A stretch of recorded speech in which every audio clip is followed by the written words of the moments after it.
No, I got it at a GameStop. So, okay. Um, so which one did you want to do first? Did you say? We could talk about awakenings real quick. Okay. Yeah. Alright. Alright. So, like your recording is good, right? Yep. Okay. Um, where do we start? I guess we can just go over like the awakenings you already know to kind of get like a foundation of what they should be like. Oh, well, we know Doflamingo, Katakuri, Luffy. Luffy's the real confusing one to some degree. And then we have Yeah. Law and Kid. Everyone else but Luffy is a Paramecia, so that actually makes it pretty simple for them. Yeah. Yeah. I think weren't Akainu and Aokiji stated to They're not be stated, awakened? but it's heavily thought that that's the case. Okay. Okay. Yeah, we don't have unfortunately we don't have any examples of Logias being awakened. No, but we do have examples of zones being awakened in the Impo Down. But Yeah. those are only regular zones, though. Yeah, yeah. And that's kind of confusing since Luffy is now technically a Zoan Yeah. that like his awakening is his like the animal that he actually is. Yeah, it's That's so super weird. confusing. I need a lot of explanation because it's like, what's his rubber form? Like, is it actually like his rubber form is like what would be the animal form of a regular zone, and then his awakening is his hybrid? Is that maybe how mythical zones work? Because it's weird just because it's a mythical zone. It's nothing like we've seen before. Yeah, it might just be like a like since he didn't know that it was a full zone thing, he could have just like since the time he ate it been in like half mode, where Hmm. it's like half human, half the god or whatever. So he's just rubber. That's Yeah. just weird. Like that breaks a couple rules that have been established, like how when someone eats their devil fruit, how they automatically kind of know everything about it, like they have a general idea. I forget. I think someone mentioned that that's not actually a rule or something. I can't fully remember though. I'd have to look back into it, though you could very well be fully correct. I just want to acknowledge that. Yeah, yeah. I'm pretty sure someone stated it, but I do know that there's like exceptions, like how one dude that can like make clothes, he didn't know that it was a devil fruit that he Oh, ate. He just Kinemon. somehow, yeah, he just found out that he can make these things, but he doesn't know why. So Mm, there's like exceptions, but usually it's the case that they'll have a general idea of what they can do. But that yeah, wasn't the case with Luffy, so it really is weird with him. yeah. Some people did bring up about how, like, after Luffy ate it, Shanks told him what it was and what it did. And so some people brought that up as a way of maybe Um, that biased him or somehow. But I don't know. yeah, I severely need an explanation. Though yeah. personally, I do love the form and stuff that comes along with it. I was confused at first. Like when I don't know if you've seen it, but like he punched Kaido and it went through. And I was confused about that. And then also him going through the like eyes and doing a gum gum rocket outside of Kaido's mouth. But some people actually explained it in a way that made sense where it's like they pointed out how like when he punched Kaido you couldn't actually see the details of his fist. It was more like he was punching and Kaido was stretching, which we find out he later literally can do to someone else. And then also there's apparently like a thin film on your eyes that actually do lead to like the back, and everything. And so if you could stretch it, it is actually it seems to be something you could actually do where you could put your hand through someone's pupils and then stretch it out. Uh, Weird, but yeah. So I don't know. It's kind of really freaking overpowered when you think about the fact that he can make other people rubber too, yeah, as well as the yeah, environment. yeah. I'm really just wondering like how they're gonna expand on the whole like his power is like the power of freedom. Oh, I don't know. I've had some people have I have an interpretation where it's like a lot of people have interpreted it as literally the only limit to his power is his imagination, meaning he could just do anything. I see it as more as like he's not very limited by his ability because he could do so much with it, you know? Like the Yeah, more general yeah, sense of like your imagination's your limit. yeah. It could be kind of like a luck power thing. How he'll never really be like nothing will ever really be able to like contain him, Mm. which is kind of contradicted with the fact that Crocodile encaged him that one time, so he wasn't really free then. Mm-hmm. But you could say that now that he's awakened and fully his devil fruit, that he can now be fully free. Mm-hmm. I But mean, yeah, and I also don't like how they show like Joy Boy, right, yeah. and him doing his scrap. Oh Like wait, it's the exact Joy Boy and what him doing what? like Joy Boy doing like kind of the same attacks that Luffy was doing. Like it shows a flashback of him. No, It doesn't. no, we haven't gotten a Joy Boy flashback. We actually don't know what Joy Boy looks like still. Am I tripping? Yeah.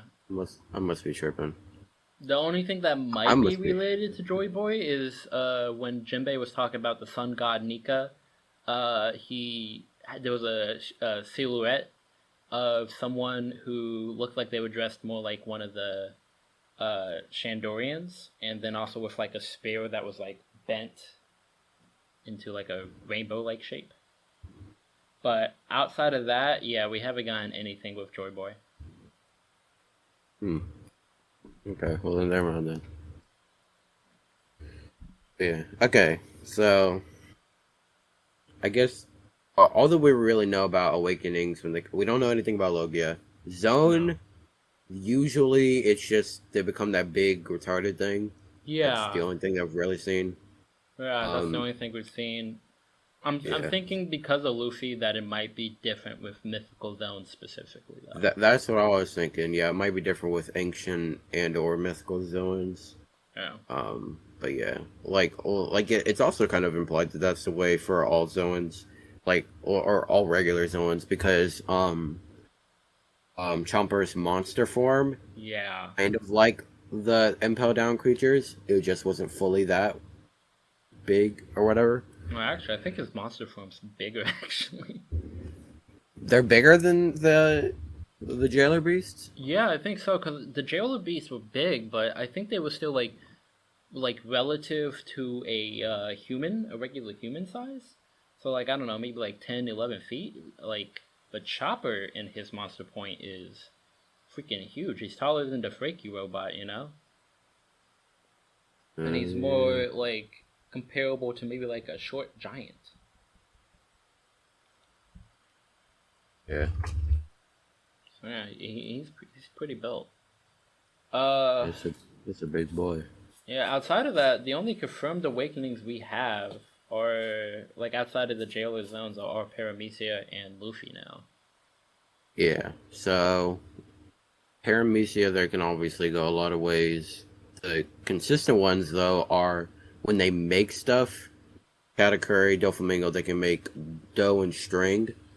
Yeah, They can make other things into dough and string when they're awakened. yeah. So Non-animate objects. yeah, but there are kids. He can like make other things magnets, Yeah. and then Law can like manipulate his room, so that doesn't really give us a lot of wiggle Uh, room to kind of theorize about others. I did because like the general thing is like Doflamingo said, your ability starts to affect the environment, right? And so Kid, I think he falls perfectly in line with that. Where it's like typically his ability is just he can make himself into a magnet, and he can control what magnetic forces he basically puts out.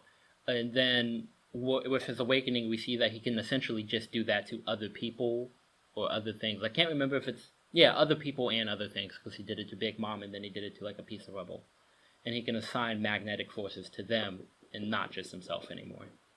And then Law, I was confused as hell on, but someone actually gave me an explanation that falls in line, and I think might actually like be true. Is like Law's ability typically, whenever he makes a room, the room is centered on him, and everything, and he is basically at the center of the room. But Uh, with his awakening, we see him put his room on his sword specifically, and like on Big Mom, and it's basically more so the ability to just put his room centered on something else. hmm. Yeah, that does kind of work. Okay. So I guess. Okay, so awakened devil fruits are just basically manipulating the environment or incorporating the environment into your devil fruit. Yeah. Yeah, I guess it does make it weird with Logias because they're kind of just baseline like that. hmm Well, I mean, some people have certain theories where it's like, because like Ace, when he was on Drum Island, that was like the only day it didn't snow, and it's just the ability to just drastically change the landscape and weather of an area, kind of like what happened at Punk Hazard with Aokiji and Akainu. And some people, I think some people theorize, I forget, there's supposed to be like an island that just is lightning all the time. And I remember some people theorized that someone with like Enel's devil fruit awakened it and like fought on that island or something at one point. Oh, oh yeah. I think I heard that. Yeah. Yeah. I think the theory on Logias is that when they awaken it, wherever they use it at will permanently become like the environment will permanently become like akin to their Logia. That's why in Punk Hazard it was like half and half. Yeah. Um, I don't really know about that though. I don't know how much I like that theory. I mean, it's kind of like, I'm fine with it, personally, because it's kind of just the same as the other one, but like you said, Logias can to a certain degree do that naturally. It's just this is way more, I guess. It's just more of an effect. Yeah, So it's just like maybe. more. But yeah, compared to the others, it does seem kind of weak because it's like okay, Zone Awakenings. In Luffy's case, it's a complete game changer. In other people's cases, it's just a stronger form altogether. Paramecia Awakenings, those completely allow you to change how the battle's functioning essentially and change your style of fighting. And then Logia Awakenings, it's like, okay, now this entire area is the same as my Devil Fruit. And it's like, it's just not as useful in a combat sense. Yeah, yeah. Yeah, I guess there must be something more to it. We just don't know. Well, I would have done it. Oh yeah, though I will Um, say, it's weird as hell that Law's awakened, and that has never come up. I really need to know when he awakened, and why the hell he didn't use it on Dofi if he was awakened already in Dressrosa. yeah. He probably wasn't awakened though. But then it's just like, well, why did he awaken? Because it's like, I mean, I know it's been like probably a few weeks since Dressrosa happened, honestly. Maybe even a few months, but like, it's just what caused him to awaken. Because we're never really told much about awakenings. I always assumed Luffy would get his awakening in the middle of a battle, obviously, because I mean that just feels like it makes sense. But it's like you master your devil fruit to a certain degree. Can you just awaken it via training? Does it require any like? Well, Kaido said that it's like your mind catching up with your devil fruit, so I guess it does require a certain mindset at some point. But like, Yeah, it might yeah, just be like full mastery over it. Like once you completely understand your L fruit, then you're good. That might be why I could be wrong, but that might be why Luffy wasn't really surprised when he just whipped out God form hmm because he kind of like figured out that you know how his L fruit works, and over time of him making all these gears, he's able to he has all his mastery over it. He's incorporating it into his hmm body so much. I don't know. He must have like heard the echoes of Joy Boy or something, I and will say, then yeah. one thing I did find a rather nice touch is like because a lot of people already theorized he'd be able to turn the environment into rubber. Uh, but him having full control of his rubber body, it was always seen as like either that or the environment. I do like how it was just kind of both. Because Luffy, Yeah. with full control of his body, Luffy already had like a lot of ability with what he was capable to do with a rubber body. But one thing Otis kept consistent outside of like gags is like you could go back. It's pretty consistent. is that Luffy's body functions on the ideas of like rubber in real life. So like when he was a kid, when he tried to do his arm out, the force would also send him flying. The like knockback when it comes back would make him fall over, and he had to grow strong enough to actually handle that. And so like when he does all his stuff, it's not just him stretching like Mr. Fantastic Four. He's actually putting in like when he does the Gum Gum pistol, it's like he's putting in enough force into his arm to actually make it stretch out that far, which is great because it made Luffy super strong. But like now he doesn't even need to do that. He could just make his arm super big or whatever as he wants, and it allows him to just really change form in a way that's just a lot better. Like I don't know if you've seen it. Kaido hits him with his club, and the club has spikes, and Luffy morphs his face to fit the spikes essentially, and it still hurt him because it still made contact with him. But it was just like it's not the same as like what Katakuri did, but it's a lot closer to that, and it's something he would never have been able to do before. Yeah, yeah, yeah. Um, yeah. So going from that, what do we think about the other pyramids and how they would be awakened? My first thought is the jacket no me. Oh my god. Now, if you can awaken that and make other people jackets, that went from the bottom to the top instantly. Honestly, Best of probably yeah. That would be quite a big increase. Yeah. Oh wait, actually, not necessarily, because whoever the jacket is the person who has control. If you could do it and you'd still have control, I think that would be OP. But if it still fits the regular rules of the jacket fruit, where it's like the jacket is the person who has control, then it still actually sucks. But if you just turn someone in a jacket and they don't, turn on to someone, or like they aren't worn, Oh, like that's Kaido a fair just falls point. down to Yeah, the you just ground. turn them into a jacket Yeah. and they can't fight you. Okay, fair point. Actually, Yeah. it might be OP in that case. Yeah. Oh, Um. speaking of OP, real quick though. Real quick. Fujitora, the ability to make other people. Maybe Fujitora is already awakened. Could be awakened. Yeah, because it's like it. Yeah. Because it's like That's weird. well, I mean, it's Yeah. like, how does his devil fruit actually work? We know it has something to do with gravity, but is it like, can he control his gravitational pull? And then awakened, he'd be able to control the gravitational pull of different stuff in the environment, which we've seen him do. Or can he just already do that just as a default of his devil fruit? It's kind of like, because like Yeah. Whitebeard is someone who should be awakened, but it's kind of hard to think of like what does an awakened Whitebeard look like. Because before you could easily say where it's like, okay, he could probably make a quake around his body specifically, but then we see him and he's able to make quakes go throughout much larger areas or something, and it's like, okay, could that be the awakened form? But then we see Blackbeard just get the fruit and do the same thing, so it's like, maybe not. Yeah. Yeah. I think maybe like it might suck, but honestly, like devil fruits that already kind of center around the environment, like the gravity and the earthquake, they might not even have an awakening because they're already centered around the environment. Yeah. It's kind of hard to get more. That might be why we've never seen a awakened Logia like officially, because they're already centered around the environment. I also guess my question would be like, because like for example, what would Big Mom's awakening be? Like her whole thing is the ability to like take a soul and really give it to another object, and it's like, okay, how do you put that into a more environment sense? She might be able to like, instead of only, because whenever she takes a soul, it's from a living thing. Yeah. Maybe she could take a soul from something that's not living, like how there's like the essence of all things in observation hockey. Yeah. She can harness that like essence, kind of like a soul, and like take it from a rock. That's the only thing I could think of. Maybe.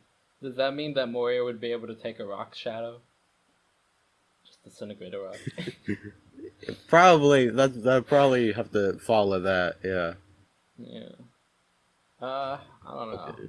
Awakenings are just they need to be actually explained more. If there's one thing I judge Oda for, it is the lack of explaining he does with some stuff. It's a lack of explaining he does with everything. Like that, like there's so many things just does not explain. Mm-hmm. Um, yeah, Yeah, I mean, to be honest, like there's some like simple stuff that like I personally would like an explanation on, like with Conqueror's coding. When people use Conqueror's coding, are they also using armament or are they just using Conquerors? Can you use them both at the same time? Like it's just like simple questions that we have absolutely no way of knowing at this current point in time. yeah.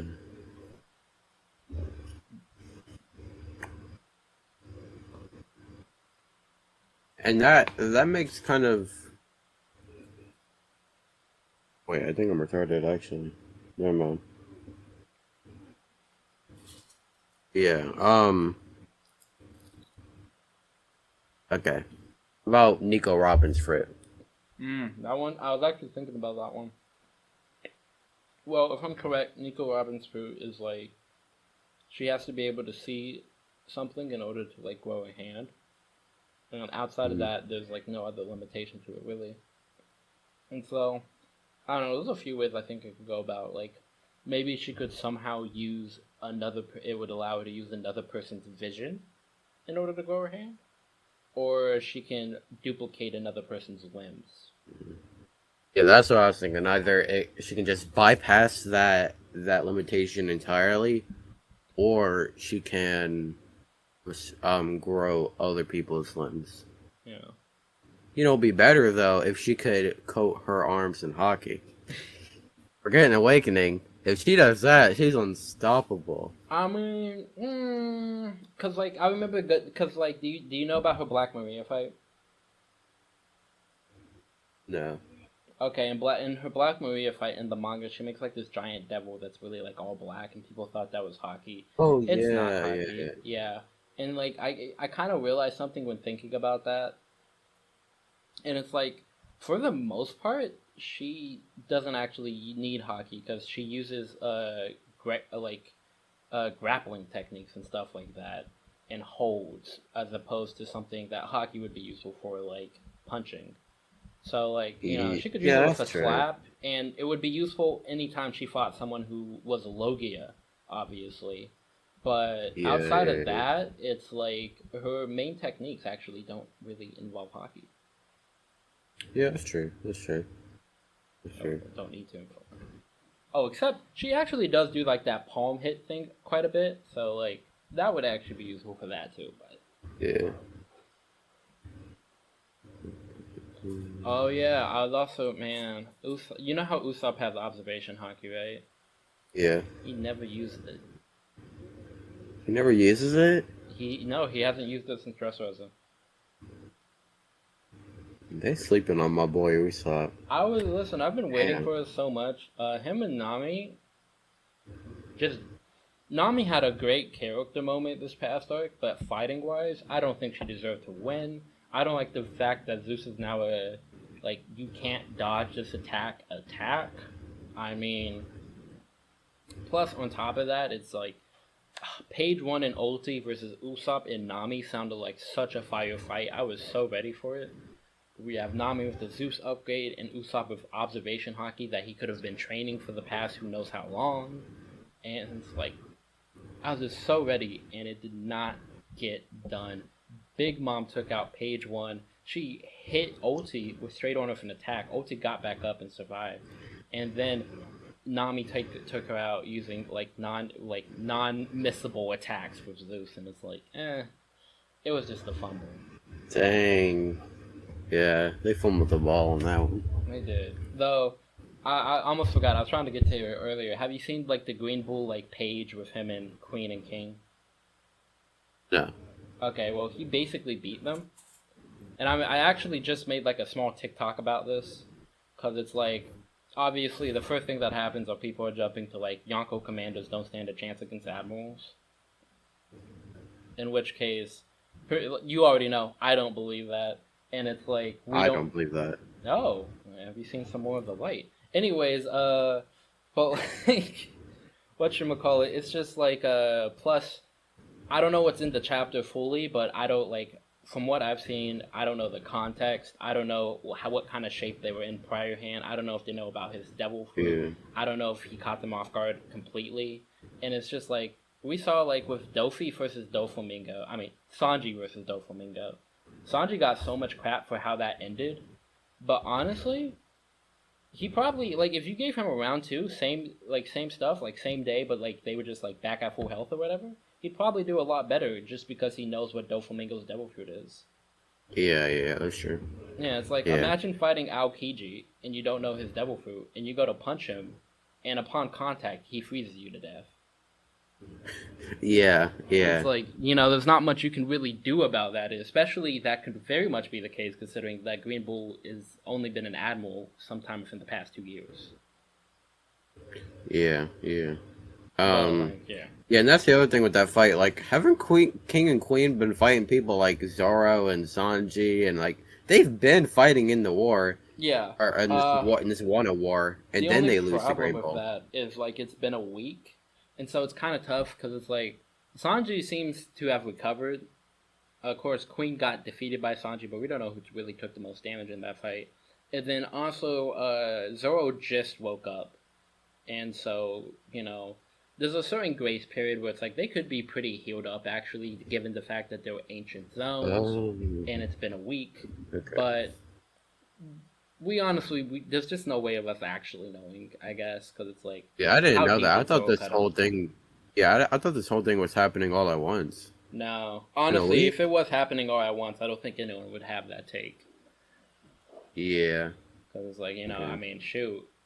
I mean, Brooke could probably beat them after they've been defeated. yeah, yeah. This is that's definitely gonna um be a point of conversation in Yonko versus Admiral. Oh, God, it's going to be Uh, huge. Especially right now, people are really pushing the Admiral or better than the Yonko thing. Which, yeah. I don't know. I'm putting out a video about the balance of power soon, which the balance of power just does not work if all the Admirals are a Yonko level or bigger. Because, like, That's honestly, yeah. a Yonko can probably take out the rest of a Yonko's crew for the most part, based off what we've seen. If you just like gave Big Mom and sent her at the rest of Kaido's crew, I think she could high diff them. I don't think who's in Kaido's crew. King, I, Queen, Jack. I mean, if she's at level head, yeah. If she's like being retarded, like she Yeah, was no, against like Queen, then they could serious they could fight. get her on some crap. No, But, no, they definitely yeah, can. Also, yeah, but a serious fight, yeah, Do probably. you know about Yamato? Like, what's your do you have any opinion on Yamato and Sanji? Because right now, people have Yamato above Zoro. Some people do, which I think is asinine. But like Uh, right now, the real big uh, argument is Yamato and Sanji. Because I I think they're don't probably know gonna be any of there. her feats. I do know that she's really powerful, but I don't know who she's fought. She fought against Hybrid Kaido. Uh, they were also in the Uh, hybrid form. Bruh, come on. And they were going like back and forth. They seemed to have Conqueror's coding, and everything. They weren't Well, I winning. guess she's Yonko level. I mean, sounds like no plan. But I mean, stuff like that. It's like you have to take into account, like Kaido actually does show like that he cares for Yamato. I mean, With I'm him not gonna calling her. lie. I saw it. He looked like he was going in. He looked like he was trying to kill her. Really? Yeah, I'm gonna be honest, but like the thing is, it's like, cause like let's be serious, right? Luffy, because we saw Luffy get Gear 5. That's an upgrade in power for him. And he still, in my opinion, was not able to beat Kaido 1v1. I think Kaido could have dodged that last attack if he wanted to. He was obviously in better shape than Luffy. If they kept fighting, he would have won. And it's just like, okay. But like he got that upgrade and now he can fight Kaido. You can say he's now stronger than Kaido. Beforehand, that means he wasn't stronger than Kaido. I mean, he wasn't really like he was fighting Kaido in base form for such a long time, but he still got beat. So I don't feel Yeah. like people keep kind of misconstruing being able to fight a Yonko for a long amount of time. Well, relatively long. Let's be clear. It's minutes. All of these Yeah, yeah, fights are minutes long. Okay, they're not like super long. But being able to do that as being Yonko level or something, but it's like honestly, I could see Queen doing it, especially given the fact that Queen, we see, even though it was like you said, like not right in her mind, Big Mom, he still did an attack that took her out, and she's naturally just an iron balloon. And then also, whatchamacallit, Oti took a direct, like, phaser beam attack from Big Mom and kept going. And stuff like that. So it's like, Oti's not even one of the all-stars. She's just one of the flying six.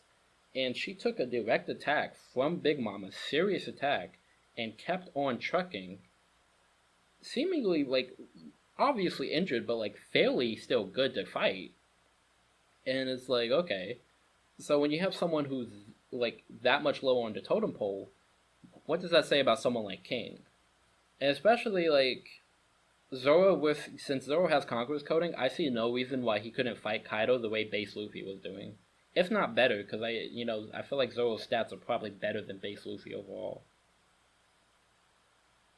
okay. Well, yeah, basically, if I was about to say, Yeah. you're talking about Gear 5, hold on, No. let's bring it back for a second. I don't Nah, nah. know. I'm just talking about, like, I think Zoro could do easily what Yamato and what Luffy was doing for a while, where he could just fight off Kaido. Especially because, like, let's be serious, him scarring Kaido, that's saying that he's on Odin's level.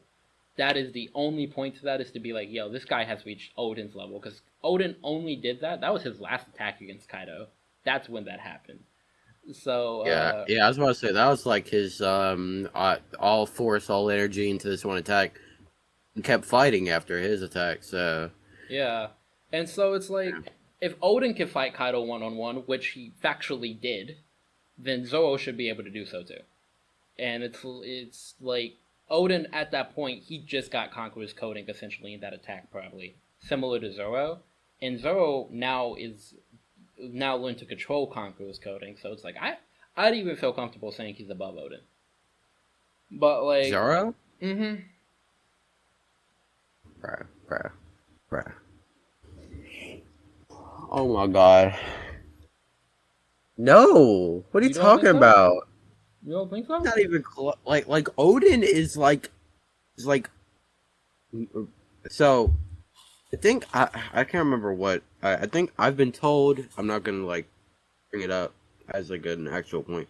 In SBS, Oda apparently said that Odin was in the realm of Roger. Like 4 years after when we see him like go against Roger, like in that Mm-hmm. flashback in the anime where he gets like and carves up. Odin is literally like stated to be the world's strongest swordsman. That was never stated. Yes, he is. No, it's not. That's Mihawk. What? Mihawk's the only person who has been given that title.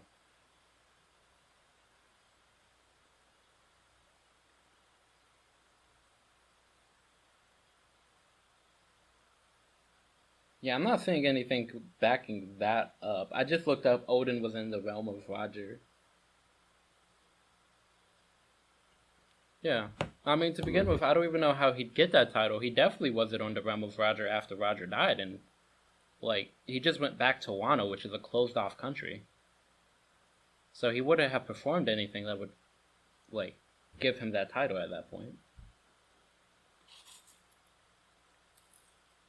Plus, there's no way he was on the realm of Roger, because he didn't know Conqueror's coding, or at the very least, he just scarred Kaido at the end of, like, of his, like, last attack he gave to Kaido.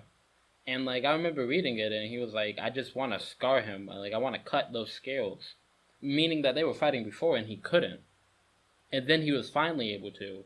But then after that, he was done. There's no way he's on the level of Roger. Roger definitely could have just done that at the beginning of the fight. Yeah, I'm pretty sure I just got like 2 sets of deja vu. Um, I might be tripping on that, but that doesn't matter that much because it's like Zoro does this one attack that. Wait, and how long has it been since he did that attack? Like, in terms of One Piece time, or in terms of Yeah, it turns to One Piece time. about a week? You really think he went from putting all of his force into one attack that Odin did, Yeah. then a week later he's now Odin level? Mm, Like Odin is like clashing and debatably fighting with better. Kaido.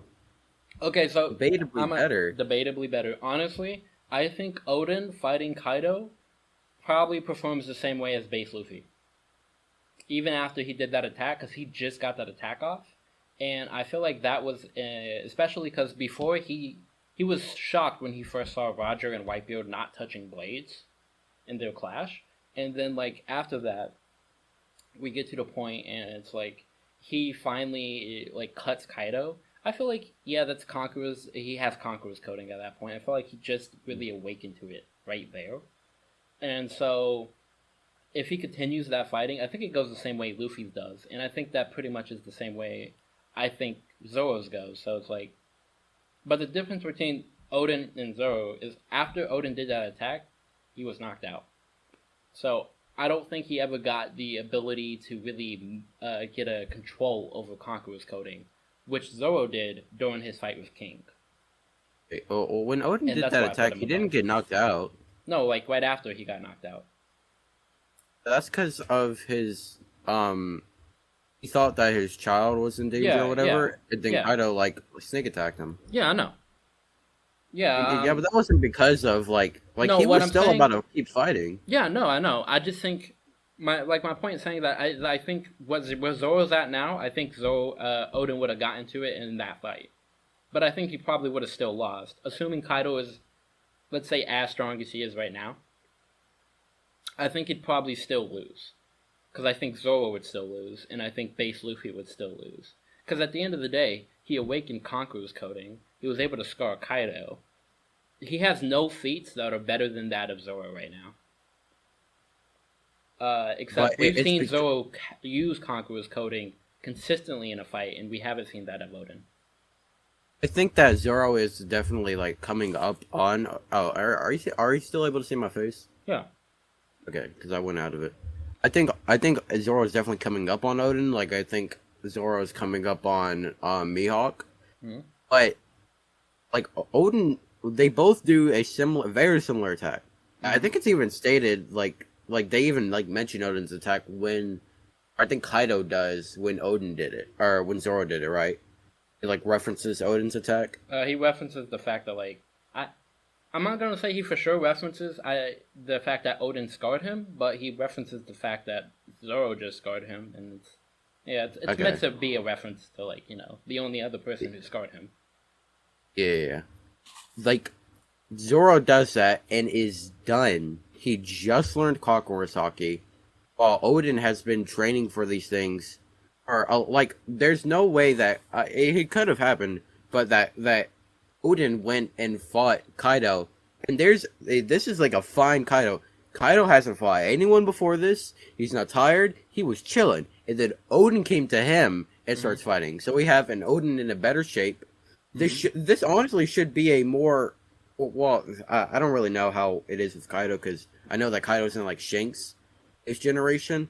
Like this is Kind like of. a yeah. But Kaido should be like more younger, and I'm not gonna say how if he's stronger than the current Kaido, but Yeah. regardless, it's only Odin fighting Kaido. Mm-hmm. There's all these on present day Kaido. There's all these factors on him, and then there's the fact that Zoro does the attack, gets knocked out.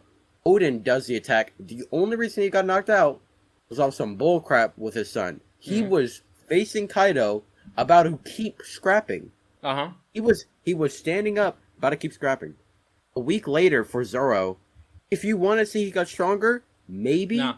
Do I think he went that far up? No. No. Okay, just to be clear, I don't think he went that far up. I don't think I think a fight between him and Odin right now would be high diff. Even like Odin right before he got knocked out, I think would be high diff. The reason why I'm saying I put Zoro above him is because one, their best feats are the same feat, and two, Odin, in my opinion, at that point he just awakened his Conqueror's coding, not Conqueror's hockey, obviously, but like the ability to use Conqueror's coding.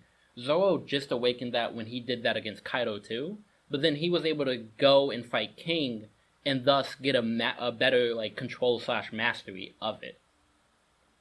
And Odin didn't get to do that, and I don't know if he ever did while he was in prison. I don't know why he would, because he, like, I mean, I don't know if he really thought it would be worth anything. But Zoro did. So because he has that control over it, that's the reason I put him above Odin, specifically. I think Odin, if he had not been knocked out, would have performed the same way Zoro did against King. And I think he would have probably, assuming Kaido's the same, like, strength, I think he would have ultimately lost. Because, like, up until this point, I have no reason to believe that Zoro and Odin are, like, just really all that different in terms of strength or anything, you know? The only difference seems like they each have the best feat of cutting Kaido. I have no reason to put Odin above Zoro in any way right now than I do Zoro like above like Odin outside of like just having better control over Conqueror's coding to my knowledge. And I put Zoro below Luffy, and Luffy was not able to beat Kaido, so I don't think Odin would be able to beat Kaido. Also, I want to point out, Zoro did fall unconscious after that attack on Kaido, but he also broke all of his bones prior to that attack. Broke off his bones? Yeah, he blocked an attack, a full force attack from Big Mom and Kaido. He blocked it for like an instant, and that basically shattered everything in his body. Yeah, and so like when he fights King, he's at 100% essentially because he's given a medicine that is, it has some foreshadowing, so it's not like a complete ass pool or anything, but basically it lets him be 100% and it's gonna have worse effects later. And he starts seeing a Grim Reaper after the fight. We don't know anything about that right now, and he was in a 7-day coma, so he was pretty beaten up after that. But, like, yeah, so he was already moving in a way that a regular person couldn't move. He was this was probably the only time he was as damaged as this was, like, when Kuma gave him all of Luffy's pain. And then he did this attack on Kaido. So I would honestly say that the context probably weighs heavier in Zoro's favor. Yeah, I guess it matters how much you want to put on him. With the bones break thing, I guess it's just it really is how much weight you want to put on it. I feel like the fact that Odin is like his name, even I don't know how long it's been since Odin did that attack on Kaido. The fact that his name is just synonymous with, Kaido. It's like synonymous in the way of like Odin's the only one that could had a chance against Kaido kind of thing. Mm-hmm. I just put and I found what I was talking about with the strongest swordsman. It's from a Vivre card. I was translated. It says, but it does say self-proclaimed strongest swordsman. You can take that if you want. If not, it's Sure. But yeah, I guess just how much weight you would want to put on. I just think that it's heavily implied that Odin is one of the top tiers, and I don't see. Zoro definitely is up there. Don't get me wrong, but like top tier. Like obviously, if Zoro win against anyone, yeah. Even if that person would have won against Zoro, it's gonna be high diff. No one is like low diffing. I would honestly put Odin below all of the current Yonko. Below Whitebeard, below Goldie Roger. He just doesn't have any feet. That, in my opinion, he has no feet that puts him above Zoro. Okay, that I would agree with. Like, below Yonko, but I don't think that Zoro is, like, above. But that's just how much weight you want to put on certain feats. But, like, there's no, like, feats for, put him above Odin. Or I don't think there's any feats to really put either above the other. It's really just implications and how you want to view their strength. If you're talking about purely feats, there's no way of putting Zoro above Odin or Odin above Zoro. They have their best feats are both the exact same thing. Yeah, it's just pure reasoning. So I mean, I'm fine with that. It's Anyway, did you want to keep going with Awakening Devilfruits, or did you want to get into? I mean, we kind of already switched to power scaling, so I guess we could just continue along this line. Okay. Let me... If I start steering the conversation too much, because this is your video, just tell me, because I have a a good amount of points because I fucking Oh, hate sure. this dumbass argument. So, okay, let's just get it out the way. With Green Bull like defeating King and Queen, Mm-hmm. right now we don't know anything about that. We don't know the context, as we said earlier. We don't know anything about that. Yeah. Okay, uh, the it's consistently shown that admirals should be in the realm of the first commanders of the Yonko crew. Now, obviously, there's stronger and weaker first commanders, but Yeah. regardless, they should be at that level. And the reason I say this is because Ace clashes with, I think it's Aokiji, Mm-hmm. and then Marco is clashing with Kizaru. Mm-hmm. He does that twice actually. Marco clashes with Akainu. Yeah.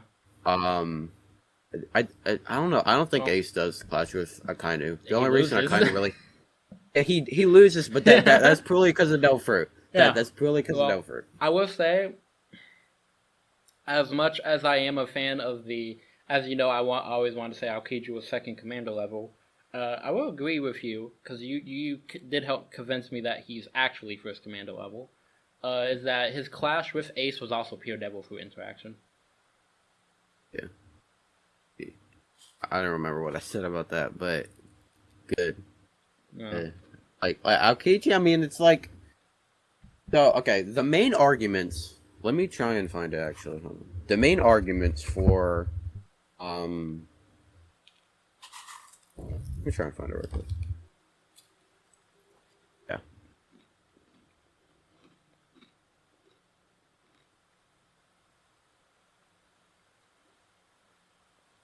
My computer just loves being a retard.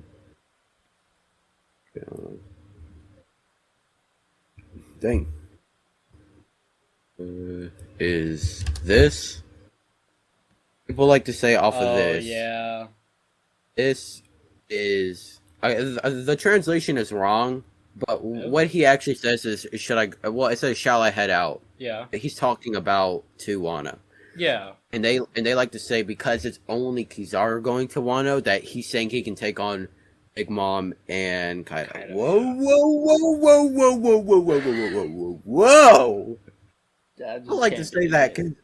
People like to say that based off of this, Kizaru is too Yonko level. Mm-hmm. Whoa. Let's just count right quick. Would have been cool Got if he did that in Akainu. Marine for it. What? It would have been really cool if we showed that off during Marine for it. Yeah, like Luffy going against like 3 admirals. I guess, Luffy's now, taking on 3 admirals. I mean, but, well, let's just count for a second. There's Akainu. Mm-hmm. There is, well, we can do like before and after. Before time skip, Akainu, Aokiji, Kizaru, And Sengoku. and Goku was a fleet admiral, and Yeah. Garp could have been an admiral. It wasn't his strength that stopped him. It was he wanted to He be just more didn't free. want to, yeah. Yeah. So, but he's old. Let's just say 4. There's 4 confirmed admirals. Okay, being as nice as possible. Yeah. If 1 admiral is 2 Yonko, that's about 8 Yonko that the Navy has. And as you were saying with balance of powers, what's going on? Yeah. 8 Yonko, and they're scared of the New World? Who? This is like Who are the they- thing. This is why I'm making the video. I think people really understand when they think of the balance of powers. They cross out the warlords. They don't matter. Marines have 4 admirals. Yonkos, they're one of the other powers. They have 4 of them. Must be equal. And that's like the balance of powers to a lot of people, I feel like. When it's like more like, no, I mean, to begin with, the Marines and the warlords are an allied front in that sense. And the Yonkos are not allied at all. There's no reason for there to be a balance. Like, Yeah. I remember, it's just like, that just doesn't make sense. And I remember in my Yeah. thing, I even talk about, like, okay, if the Marines are worth, because the Marines, they have such a freaking large force, right? Their force, in terms of numbers, is, I think, like, Kaido's force is the biggest right now. And I think their force is still 3 to 5 times bigger than Kaido's. And it's like, okay, numbers-wise, they already probably compete and beat all four Yonko. And it's like if they have people who are that strong too, I mean they could just take out one Yonko or two Yonko at once, and then the other ones they can band together all they want. It won't matter. It just wouldn't make sense. Yeah, yeah, yeah. I mean, there's reasons why, like for forever they haven't even touched the New World. They mess with it. Then I think people also like to say because Akainu is like going into the New World that he's now confident that he can take on a Yonko. Yeah. I mean, personally, Akainu, he got big balls. That's about it. I mean, personally, you already know how I feel. I do think Akainu's Yonko level. I think he could take on a Yonko. Oh yeah, you do have that. I do think dumbass that. opinion. Wow, okay. you don't think any of them are Yonko level? Not one. What? What? Okay. Well. Okay. Okay. Hold on. Let me just get all my reasoning out. Sure. Okay. Okay.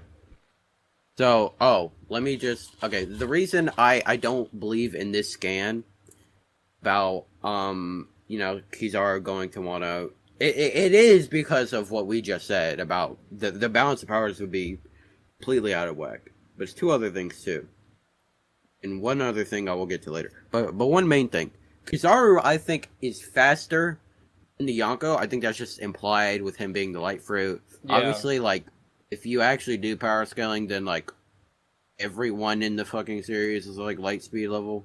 But he's just his whole thing is about being fast.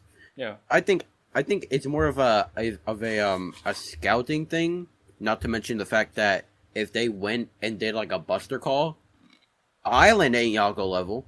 They can like destroy Wano, and that might give them an advantage against the like the army. The fact that it's all that like a lot of no, it's just Big Mom that's there. But Big Mom and then like Kaido's crew, it's all on this one island. If they like blow the island up, but that don't mean that Kizaru's gonna go crazy on two Yonkos. This could mean a lot of things. He doesn't outright say that he's about to take on them both. He just says that it'll go. He could scout out the place, do a buster call. There's a lot of interpretations, and they're all equally as good, except for the one with him taking on two Yonkos at once. Okay. Oh, past that, there's also the fact that Kaido and Whitebeard are both stated. Well, Kaido stated to be the strongest creature. Okay. Now, creature does include humans. Yeah. Humans are creatures. That you can look at the definition. So that argument ended. No plan. Kaido is stated to be the strongest creature. They're creatures. He's above them. People like to with things like this though. It gets into an argument of how much evidence do you have for one side.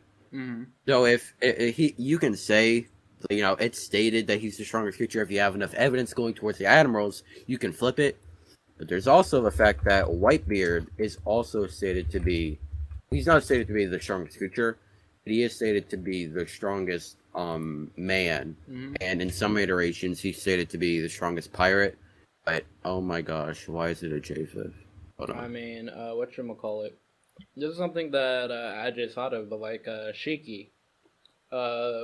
Most people probably won't put Shiki as stronger than Goldie, Roger, and Whitebeard, and probably weaker than them, which I would No, actually, he should. Not to I think he should be relative, though. Yeah, no, I think he should be relative. But I don't think he's stronger than them.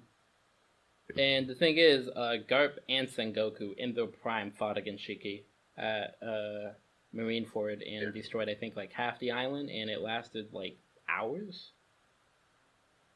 Yeah. So it's like, I mean, if Admirals were about two Yonkos, that'd be like four Yonkos fighting against someone who's probably as strong as a Yonko or maybe a bit stronger than a Yonko. Yeah, I will say, I don't. So, with the old generation, I think Whitebeard kind of said it best. The old generation is so much more powerful than the new generation. I think that the Yonkos of that time, it's just implied. I mean, you see Whitebeard in his old age.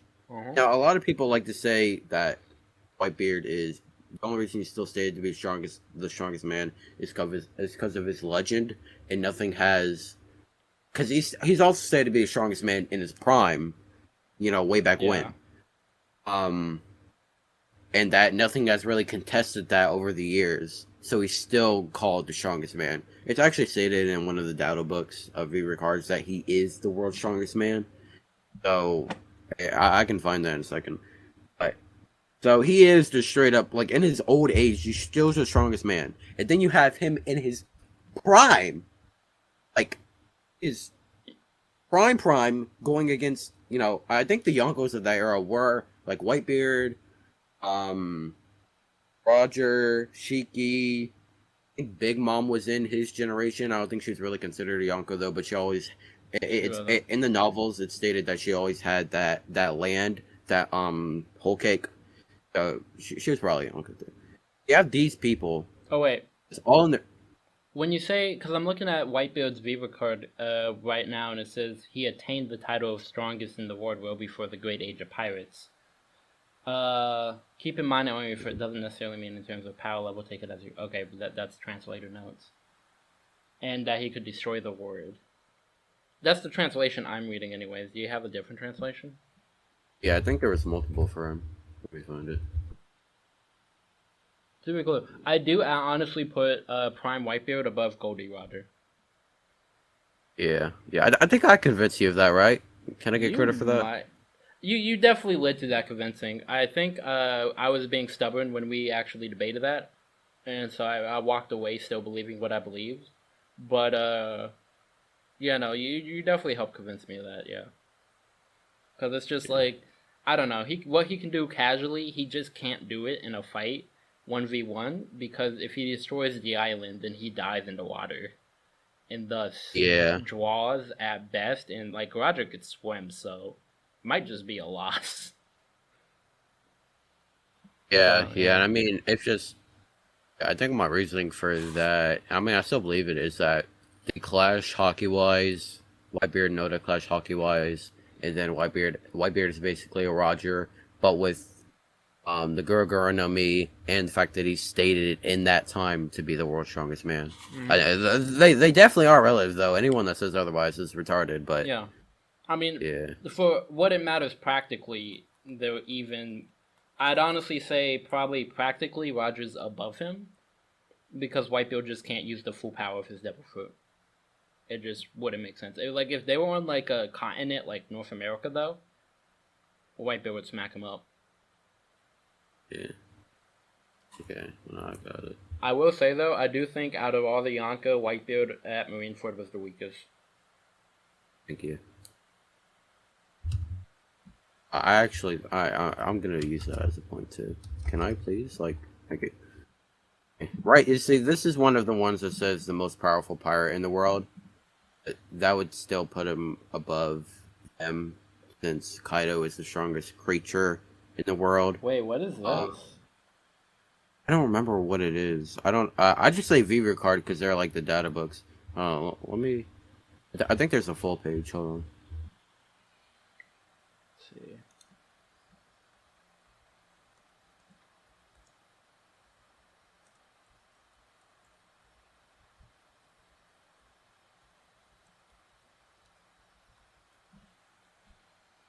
I retarded.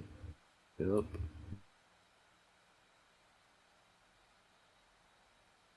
Maybe images. It's from that. Oh, it's from an old data book? Yeah. This magazine. Whatever. It's like a One Piece magazine or whatever.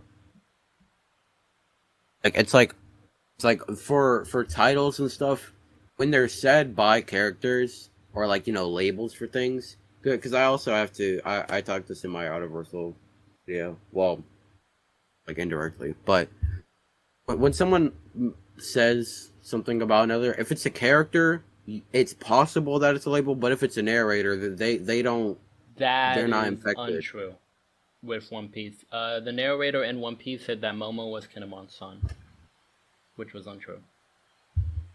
Momo was Kinemon's son. Yep, that's how they were introduced. Oh no, I'm not saying the narrator is infallible. saying Okay. he's not only there can be things that's wrong, Mm-hmm. like in the in Avatar extras. It's basically the Avatar show, but narrated by the people that made it. Uh-huh. They get some things wrong. It's still canon though. Mm-hmm. You know. But what I'm saying is that he doesn't have any bias that the characters in the show would. The narrator doesn't have that bias of he should still be strong because he's not in the narrative of the story. Mm-hmm. That's what I'm saying. Obviously, they're fallible. I mean, they're humans. That makes them more fallible than what the canon would be. Um.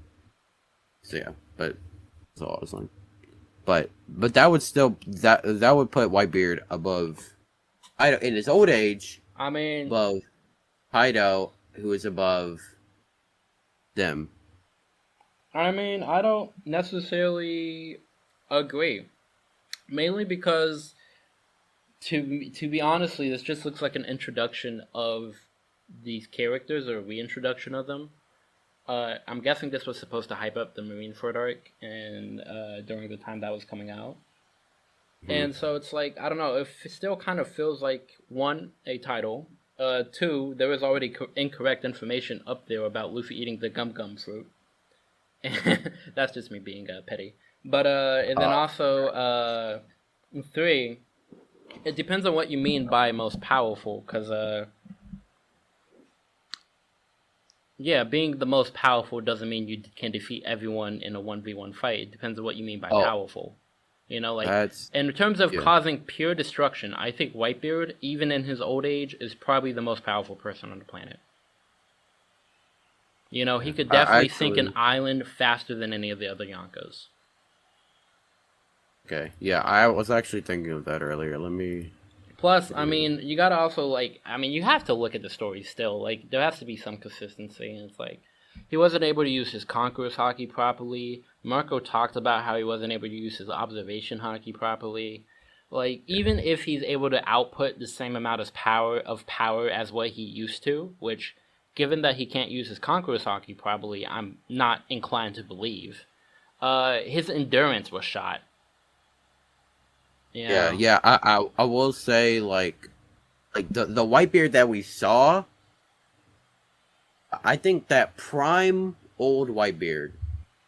That sounds weird, but prime old Whitebeard is is still the strongest. The one that we see in Marineford, I'm pretty sure he even says himself that he doesn't exactly say this, but he's gonna die there, whether it be by the Marines or by his illness. I think he's coming on death's door, kind of like Roger was with his illness. So he's definitely in the worst state of his old age because he's like literally like he's approaching how much he can take with his illness. Mm-hmm. He's gonna die anyway. His sickness is really affecting him in the fight. Oh, the Whitebeard in the fight isn't at his full, and that's why I agree with what you said. With in Marineford, he was the weakest Yonko because of his illness. In his prime of old age, and when he can still manage his illness, he should be the most powerful pirate in the world. It's just that in the Marineford, his illness was much worse than it usually is I because he mean, was about to die from it. personally, I'm fine either way. I have no stake in that. Okay, Yeah, okay, so like but I I'm fine regardless. yeah, but with the strongest thing, the thing I just said, Mm-hmm. in One Piece, it is kind of and powerful and strong as it should be. One second, I have to take a They're the same call. thing. Okay, you good. Hello. Mm-hmm.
Okay, I'm back.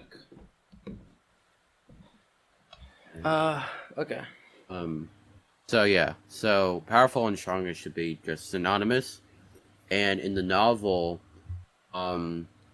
Skull says it like in terms. He says in terms of sheer battle power, in a one-on-one fight, Kaido was likely the strongest.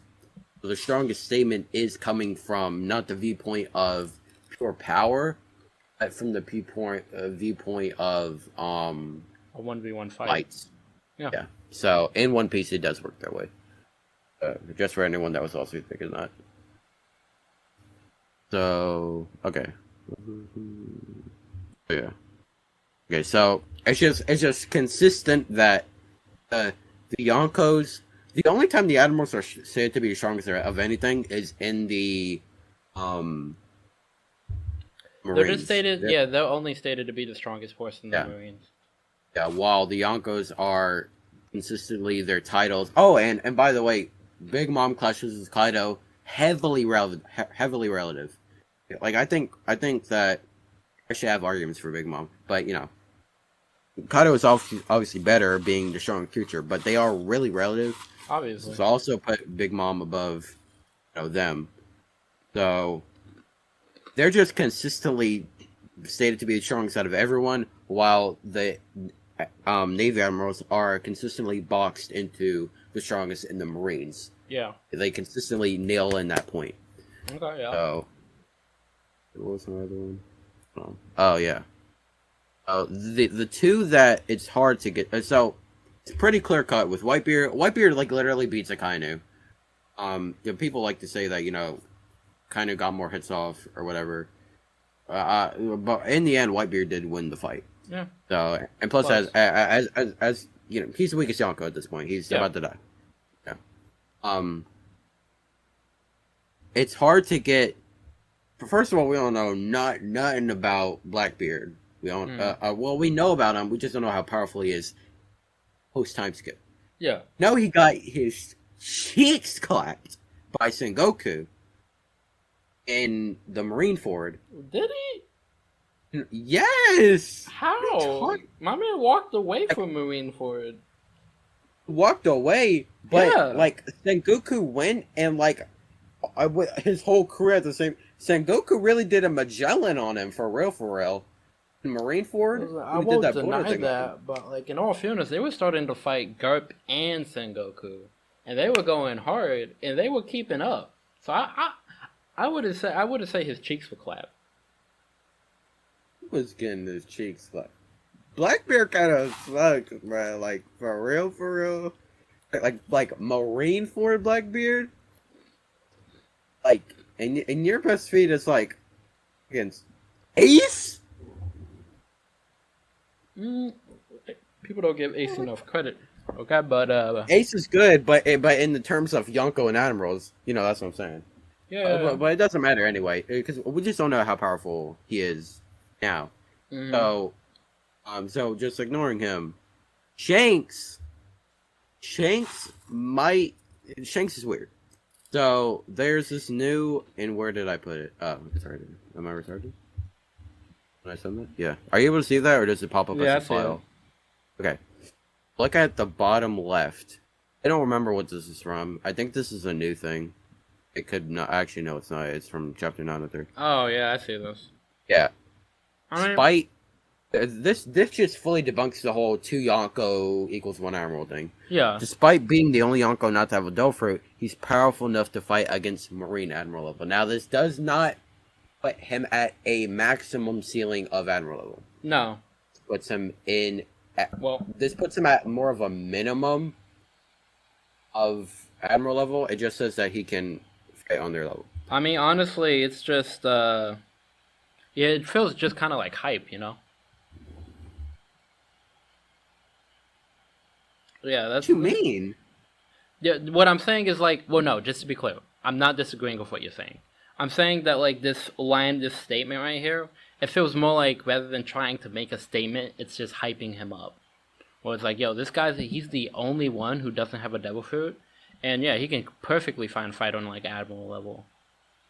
Which, I mean, in all fairness, all the Admirals all the admirals also have devil fruits. So yeah, well, I mean, I get what you're saying. I do think it's informative. I don't think the point of it was to inform anything or to be taken as super serious canon fact. Like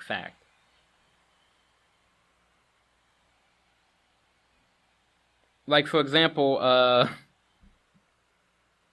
whatchamacallit, you have like the whole bounty thing up there where it's like those two monstrous and powerful individuals are over 2 billion. And it's like, I know this was before we got their actual like bounties, but that wouldn't be surprising, you know? It's just like it's definitely for hype, but I don't think that they're saying anything incorrect. No, I don't think anything they're saying is incorrect either. Okay. Well, then yeah. Yeah, I was just battling more against like the idea that would be like Shanks' ceiling. Like, you know, it's like... Yeah, oh, yeah. It's definitely not... I'm definitely not saying it's a ceiling. All it says is he's powerful enough to fight against them.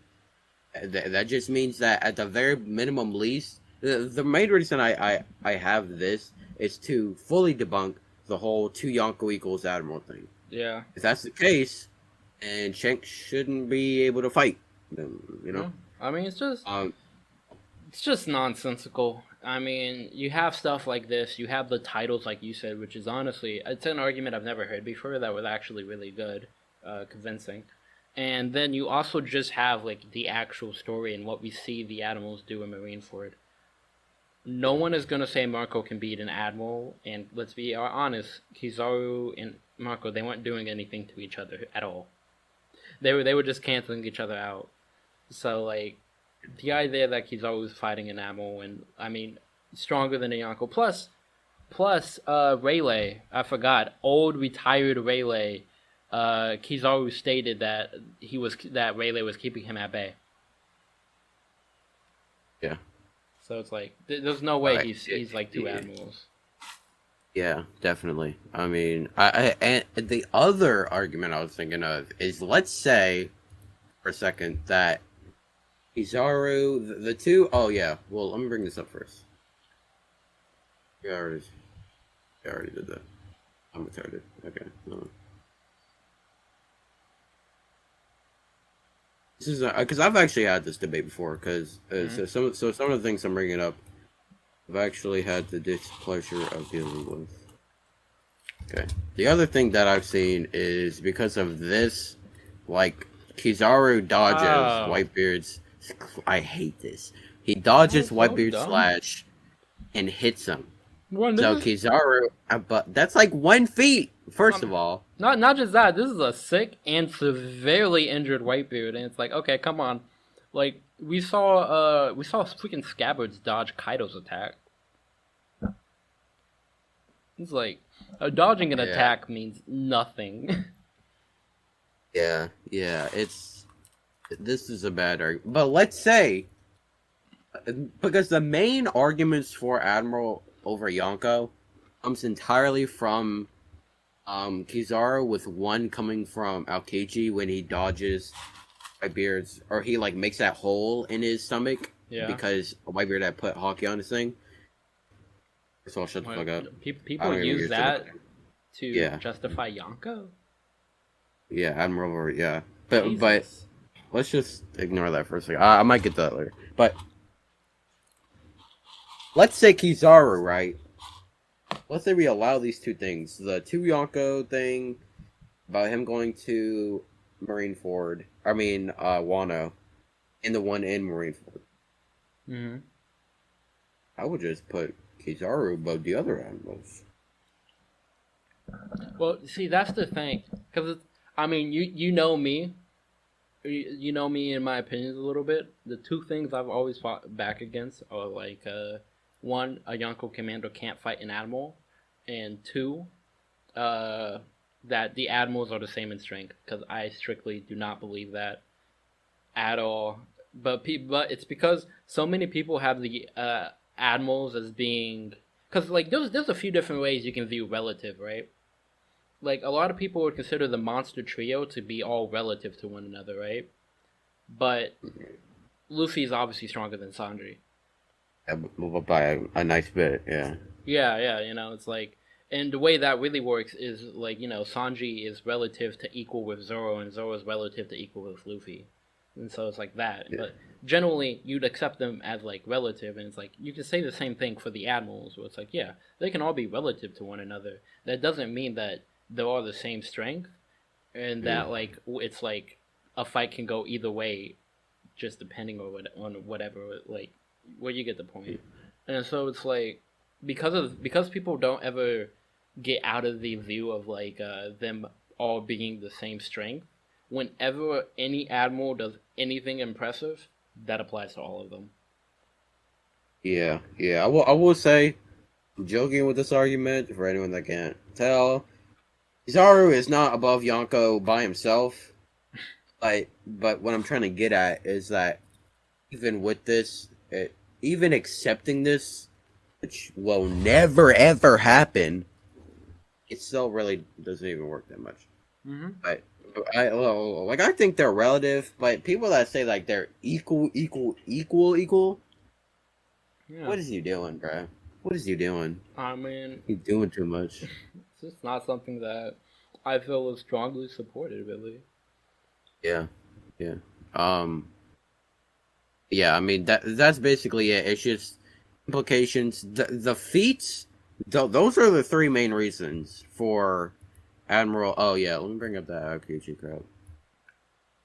Oh yeah, no, I know what you're talking about. When he attacked Whitebeard, Whitebeard broke his attack, and then Aokiji was falling. Whitebeard went to stab him, and he went straight through Aokiji, but Aokiji basically moved around his body in order to dodge the attack with Haki on it. Yeah. So yeah, I know exactly what panel you're talking about. I always use that panel as evidence that Aokiji has future sight. Yeah. What the hell? I'm trying to I just want to get it so you can use it for later. Honestly, I'm pretty sure it's in one of my videos. Oh really? Mm-hmm. Because I think it's in like the How Strong Are the Admirals video. Yeah, I mean, it's just... Okay, there it is. Alright. So, first of all, congratulations. Aokiji dodged it. That don't mean nothing! Not at all. At all. First of all, it's not entirely an outlier. Because Akainu and Whitebeard do fight, and they're not... Whitebeard isn't blitzing. Akainu... Aokiji's relative to Akainu. But it's just... This is the only feat that really kind of actually works. But it doesn't put him entirely above Whitebeard. As you said, that there's instances of people being able to do things with people that are above them. Like one that I like to bring up with Jinbei being able to... I think he does it on 2 separate occasions. Being able to block Big Mom's attacks. Mm-hmm. I argue Jinbei is Yonko level. Do I really think Jinbei is Yonko level? No, he's not Yonko level. But he can do that, but that doesn't put him on Yonko level. It's the same thing here. And it's just, even if this was perfectly fine, everything else, there is so much more reasoning, statements, more feats that put Admirals below the Yonko instead of even... They're not even relative to them. It's like the difference between Gear 5 Luffy right now and Zoro. Like Luffy right now and Zoro. That's kind of how I view their difference. Mm-hmm. Or maybe even like Luffy and Sanji, to be real. I could say you're the one. Well, I mean, I'm fine with you, the one personally. You already know that, but yeah. Though. Yeah, but. Yeah. What's your case for no admirals being Yonko level though? Because honestly, I mean, if I think are no admirals. Oh, because Akainu. Akainu, man, he has to be Yonko level. He's not. We talked about this, dog. We talked about this. Pirate King level, easy. Listen, let me break it down. Right? Shonen formula. If they don't have someone who's do you think Garp's Pirate King level? In his old age? No, Prime. Oh, Prime, yeah, he fought Roger. So, okay, yeah. If they don't have someone who's on Pirate King level, Marines suck. Shonen formula, you have to have the strongest Marines. Akainu literally made the Marines stronger in the past 2 years. That was stated all the way back on Fishman Island when Jinbei told him about that. The Marines have become stronger in the past 2 years. Akainu, if he's not on Pirate King level, or relative to he has to be equal to Prime Garp.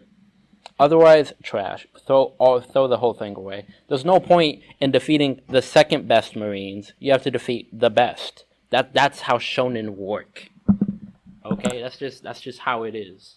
So yeah, there's that. Plus, Akainu was also holding back on Marineford, so there's also that.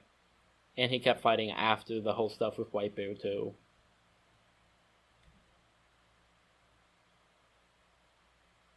Wait, are you saying that all of Akainu is Admiral or Yonko level? Like even pre-time skip? Akainu, I think pre-time skip you could debate about whether he's Yonko level or not. Post-time skip, I definitely think he's Yonko to Pirate King level. I mean, like I said, you could debate pre-time skip. I would still actually, I personally do still think he's Yonko level pre-time skip.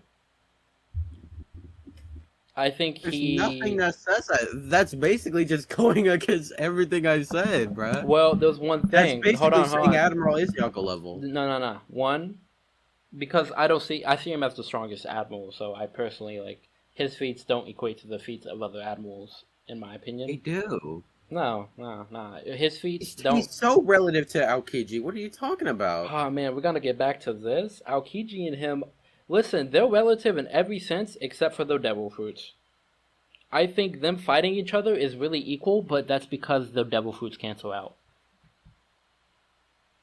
And someone, I think it was Al Fiji. Al Fiji had like a video about it, and he was talking about like, because the thing is, a lot of people, it's like, oh, magma's better than fire. Fire equals ice. Magma's better than ice. But like, magma is a completely different substance than fire. Magma is something you can like freeze/slow down, because it's a liquid, as opposed to. Actually, I don't think we actually fully understand what fire is. I can't remember. I think I looked it up one time, because fire's not a liquid, not a gas, not a solid. Yeah, it's a plasma.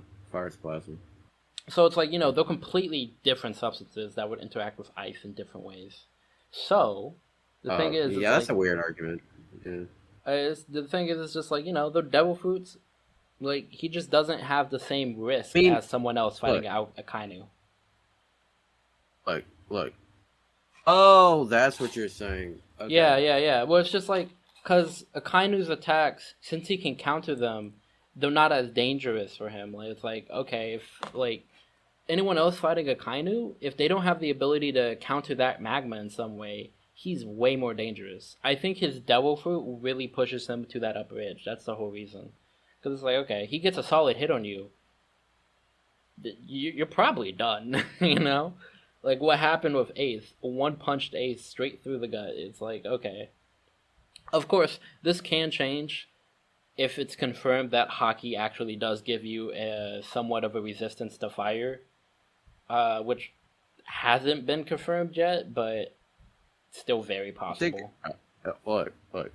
I'm glad you brought up Haki. Because they can just coat themselves in Haki. What are you talking about? It'll be a complete counter. It's not... Like in terms of like natural fire, sure, but fire made from a devil fruit, it like anything made from a devil fruit, it's completely negated by Haki. There's nothing that contradicts that. No, I don't think anything negated, because like you can't negate, for example, Kid's magnetism when he uses his awakening. Yeah, we have no reason to believe we can negate that. And like you can't negate fire burning you with Haki. What Haki lets you to do is bypass and negate some devil fruit abilities. So like Law being able to, like, he can't switch Big Mom and Kaido because of how much Haki they have, but he can still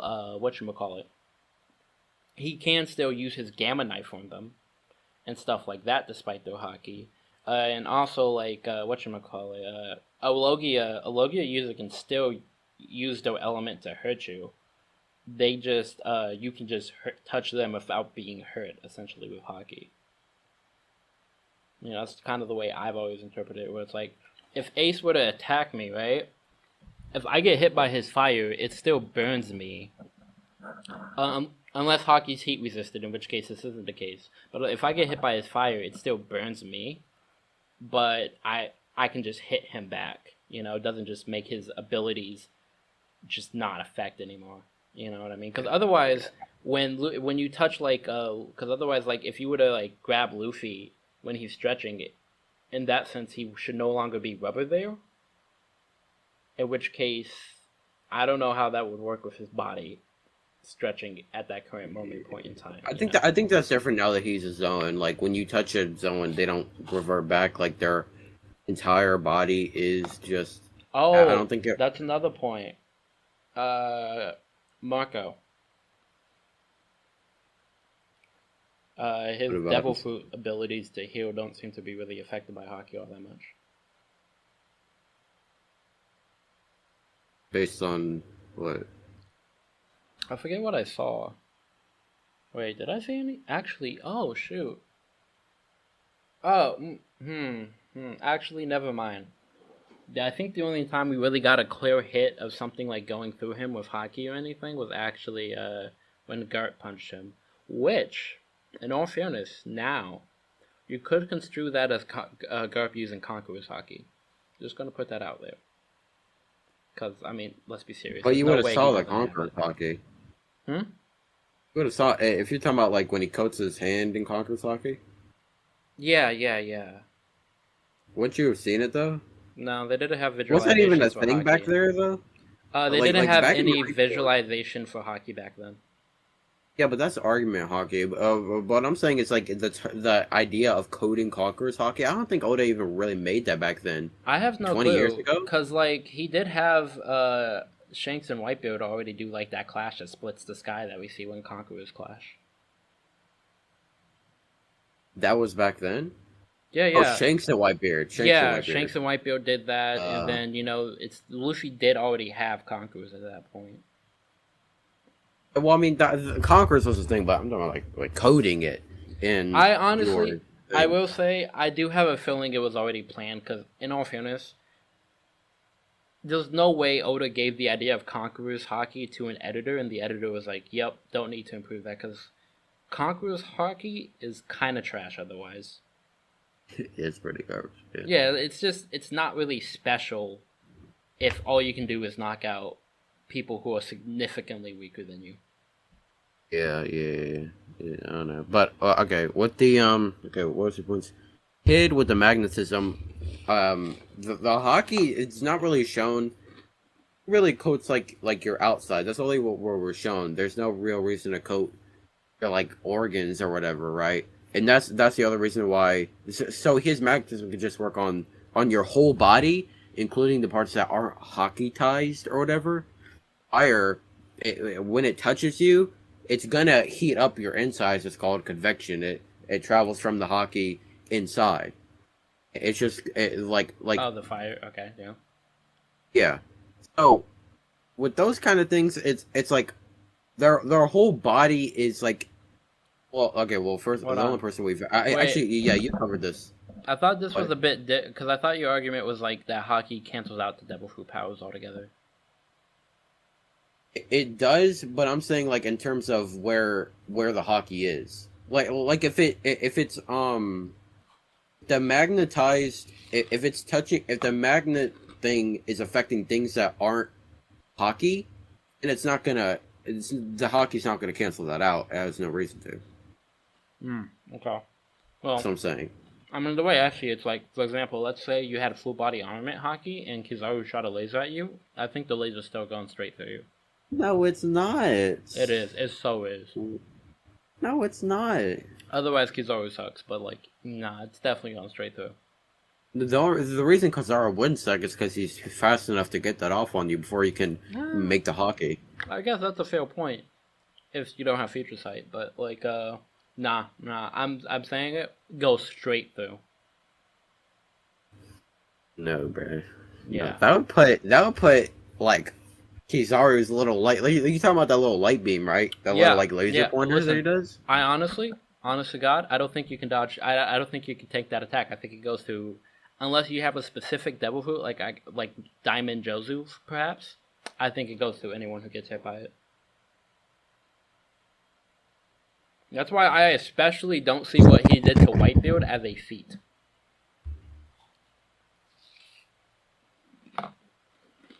Yeah. Anyway, the Akainu Aokiji thing. If they're okay, so the only reason you put him on Yonko was because of his devil fruit. Hold on. Let's see reasons. The main reason is definitely because of the way in which I see the narrative going. That is definitely the heaviest. Oh wait, hold on. I'm talking about pre-time skip now. We'll get the post-time skip in a second. I forget. He says something about like wanting to protect Marineford, and so partially because of that, I don't think he was going all out. I don't think Aokiji was going all out either necessarily, because like I mean we saw what happened to Punk Hazard. His abilities would destroy an island. It would not be habitable after that. They were like even in Marineford, like Akainu was raining down like lava fists, and Aokiji was like but that was on the like, pirate side, and that was originally in an area that was actually seawater but was frozen. Yeah, so it's like that's not even happening on actual Marineford, and so it's like I just feel like because it's similar to Whitebeard's Devil Fruit. The way I see it is like it has a lot of ability to do damage to everyone around you, not just your opponent, which is what makes it so strong and dangerous. And so, in my opinion, he was kind of holding back because of that. And like, I mean, if you don't want to put him on Yonko level, that's cool. I think even so, the fact that he took as many hits as he did from Whitebeard and did so much damage to Whitebeard, why the damage doesn't necessarily speak so as much because, well, it's his freaking devil fruit. At the very least, his ability to take those hits, then keep going afterwards, when like fight against Marco afterwards, and then like fight just all the like Whitebeard commanders along with that. I do think you'd have to put him probably above First Commander, maybe like I'd argue like where Luffy was after Awakening Conqueror's Haki coding, but before he could actually beat Kaido. So like before Geo 5. Oh yeah, that's kind of. I mean, I put like, I mean again, like I put them like a little bit above First Commander, but not like significantly above First Commander. Yeah, no, I get you. I think we agree on that. Oh, where do you put Rayleigh strength wise? Rayleigh, I think that like Prime Rayleigh is honestly like Yonko level because of how I view Great Pirate. How like the Pirate King is like it's like Admiral, tier Yonko, tier Great Pirate, and I think since Rayleigh is his right hand man, he should be like it's consistently that the First Commander is a tier below their captain, so then he would be like Yonko level. Yeah, but old Rayleigh, I think he's it perfectly fits that he's Admiral level, because I think in his old age he was knocked down a tier as well. That is, as far as that goes, I completely agree. I think he is First Commander level in his old age, so it's like I completely agree with you on that. Because I think that the Marines are the final opponents. I also have another Marine at Yonko level, so I have to.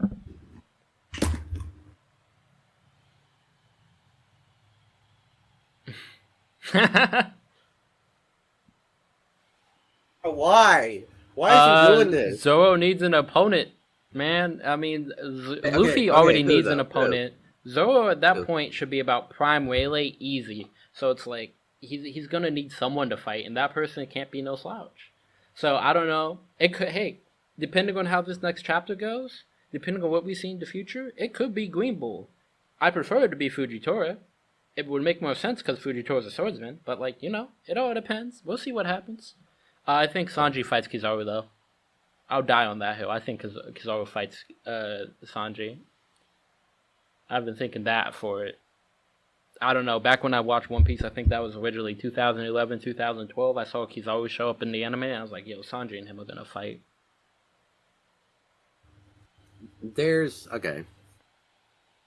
To a degree, I've had someone else say this about how I think that, in the end, there's gonna be all these pirate crews, the Marines, the Revolutionary Army, the Straw Hats, there's all these elements.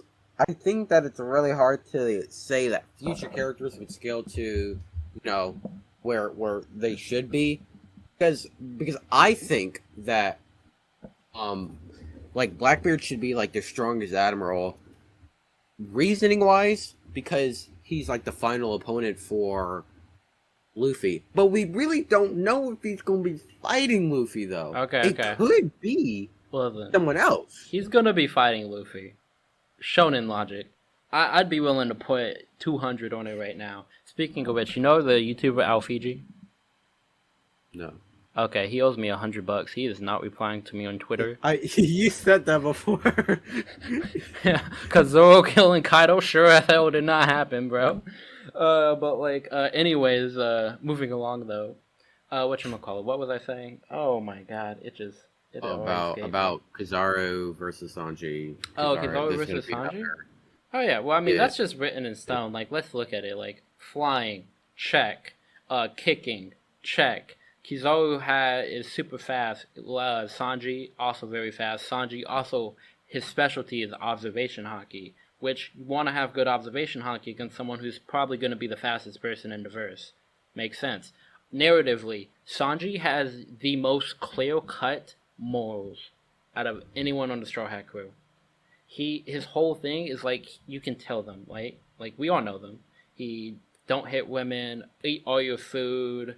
He's a really kind person. Like his sense of, for lack of better words, his sense of justice is completely clear. So he knows what he's doing. Kizaru's sense of justice is unclear justice. That's why I think he's been given the light devil fruit, is because think about it. If you don't have to think about how something fits into your morals, you can act so much quicker, in my opinion, when you don't have to consider how this might fit, rather or not it fits into your morals. So, like, because of that, he has the light devil fruit. He can react the fastest to everything because he doesn't have to worry about how it fits in. There's just such a dynamic there, in my opinion, that can make for a great narrative fight against someone whose morals are unclear and he doesn't really hold to them very strongly, and someone who's the exact opposite, who has these clear-cut morals that he literally holds to, even if it means he dies. They have a good power matchup. It's just, yeah. You make good points, but why does this put him on Yonko level? Put who on Yonko level? Kizaru? No, he's not on Yonko. I don't know. I was not saying that. Kizaru's not on Yonko level. I think it goes like Luffy Pirate King level. You then have Zoro at Yonko level. Sanji's first commander plus, whatever you want to say. I think he'll probably at the end of the series could be any first commander. And then Yamato's going to be first commander as well. Okay. So you're just saying like one of them is going to fight Zoro, whoever that is. Yeah, one of them has to fight Zoro, whoever that is. I think it's going to be on Yonko level. I will say, let me just give a hot take right quick. Low key, I think that there's going to be so much going on that it ends up being Blackbeard versus Kizaru. I'm going to say this. Light versus dark. Blackbeard gets defeated before that. Now, listen, Devil Fruit matchup, that's great. But here's the problem with that. There was nothing cool about that outside of the Devil Fruit matchup. There was nothing about Kizaru and Blackbeard that makes them an entertaining or, like, cool narrative idea for a fight. On the other hand, though, right, Blackbeard, he is Luffy's rival for Pirate King. Luffy's not taking down the Marines before he becomes Pirate King. I'm sorry, that's just not happening. The Marine HQ is all the way at the beginning of the New World. He's not going back to the New World, then finishing and being Pirate King. Nah, he's Pirate King first, then he's coming back to kick some ass. Because he needs to know more about the Void Century to actually go defeat them. And then, whatchamacallit, but to become Pirate King, he has to be Blackbeard. Pirate King is supposed to be the person who rises. Yeah, he has to be Blackbeard first. So that happens, and also, like, from a narrative perspective, so it's like, Akainu is basically authoritarianism incarnate. I definitely said that word wrong. But, like, Blackbeard is more so anarchy incarnate. And now Luffy, he's obviously the embodiment of freedom, but you can see him more as a positive embodiment of freedom, while Blackbeard, because he's complete anarchy, is a negative embodiment of freedom. He first has to defeat that, and then he defeats the authority of Akainu. Jesus, I cannot say that word right now. But so it's like, Yeah. that's just kind of how I view it. It makes more sense to me that first you defeat the other version of your own ideology, and then you attack the opposite of your ideology. Yeah, that's fair. That's fair. That's fair. Um, yeah, I guess I know I'm not going to convince you. Yeah, I mean, I remember hey, last time you had said you think that Kainu is around the same level that he was like right now. He's around the same level, or no, that at the end of the series be around the same level that he was when he fought Aokiji. And then I brought up the fact that they fought for tonight as their relative. So then that would still keep Akainu at Aokiji level. Then he's Admiral level. What are we talking about? He's like above or below Yonko. wait. I don't know. Okay, I see what you're saying. Again, well, it's just like I remember telling you, it's like I think in that fight, Akainu was much more nerfed than Aokiji. I think Because of personally, the devilfruits. yeah, I think personally, in terms of So I like think it's hockey and stuff, they're probably yeah. equally matched. Okay. So I think it's a thing of like you don't think that like battle stats wise, do you agree that Akainu is above the Yonko? Like if Battle we're taking stats wise, durability, yeah, durability, speed, attack, like they can. I think he's Like relative. you said that he won because of Delfruit and that he was relative to Aokiji. Otherwise, Yeah, when it comes to Aokiji, he's relative to Aokiji. Otherwise, I think Aokiji. Oh yeah, I see what you're meaning. Okay, yeah, I'll admit Akainu probably got stronger. Yeah, I'll say that. But, mm, oh my god! hold on, I actually have to think about this a lot more because it's like, I think you're okay. starting to really like you're kind of like contradicting a little bit. No, I mean, there's not. I can easily always just say Akainu got stronger during the time skip after his fight with Aokiji, and that kind of like fixes that problem for me, no problem, because there's nothing to But contradict that's that. just not implied though, with the fact that he's now the fleet admiral. He's behind the desk all the time, making all these decisions. He has to. I mean, all the work that he's done to completely transform the entire Navy In army. all He's not like fairness, really trained or we don't anything. actually know how much paperwork he has to do. Yeah, like every time we see him, he's like at the desk. He's never on the Mm, field. that he's never on the field, but we don't really see him at a desk more often. Like for example, when the bounties were revealed, he just walked into the room. Didn't even say Zoro anything guy? of like importance except of bringing up Odin, and it's like, yeah, wasn't there also that other pirate that Whitebeard and Roger liked, Odin and Wano? What? It's like in chapters like 952 or something. Essentially, the Marines are telling everyone about the bounties of the Yonko and stuff, and talking about rocks. And then Akainu walks in. He's like, "Listen, we're keeping hands off of Wano. We're not. We have too much manpower to like. We have too little manpower to focus about Wano right now." And then he just like walks past Sengoku, and he's like, did it that one pirate that Roger and Whitebeard like also come from Wano?" And Sengoku was like, "Oh, you mean Kozuki Odin?" And they just talk about that for like a second, and then like that's the end of the scene. Yeah, yeah, but it's just like everything that we see from Akainu is so diplomatic. Like now that he's the fleet admiral leading the entire marine, he's more kind of transformed into like an But in between of that admiral doesn't and mean he Gorosei. doesn't train, though. Is kind of like my It, point. but My what I'm man saying is definitely that it's wakes up at implied. 6 a.m. Like I don't think he got weaker. I Mm-hmm. definitely don't think he got weaker. Definitely not. But for him to get stronger, like stronger by a good amount to put him, in another conversation, I Mm-hmm. think he would have to focus. I think he would have to be like vice admiral, someone that's always in the field training, because it's only been a year. So to put him in another conversation when it's never really even really kind of shown or implied that he's been training that hard, like obviously I think that he's like he hasn't. I don't think he hasn't used his Delphi in like since he became fleet admiral, Yeah. but he's not training at all. Like if anything, he got smarter. He got smarter. Like he's more. You could say that. There's no reason to say that he got stronger enough to put him in another conversation. I mean, it's just kind of tough because it's like I'm also thinking about it like this, right? You can have really good hockey, right, and still not be in like, because like for example, base Luffy against Kaido, he was able to fight hybrid Kaido, right? Hmm. So it's like, what if Aokiji has that same level of hockey, right? The thing is, we see that level of hockey. There's no reason to believe that Luffy's level of hockey right there is too much higher than Zoro's level of hockey, and we see Zoro's first commando level right now, right? And so it's like, okay, Aokiji can be first commando level without his devil fruit, and that like be the case, and then his devil fruit can, because his devil fruit. Hold on, wait. Okay, Are you go putting first. them at Yonko level? The admirals? No. Is that are you starting to? No, Okay, no, no. I'm I saying, thought it sounded like that. yeah. My next point is actually Aokiji's devil fruit. Unless he hits you with it the one time, and just takes you out, it doesn't really increase his strength all that much. You know what I mean? Because like think about it. Outside of hitting you, he can make weapons that he could probably cut with hockey, and that's about it. So it's either freeze you, which is OP regardless, right? That's just an OP thing to be able to do. But outside of freezing you, he can basically only make a ice weapon. I will say though, And hockey. like I think I know where you're going. Like the Delver doesn't assist him that much. It does though with him dodging Whitebeard's attack.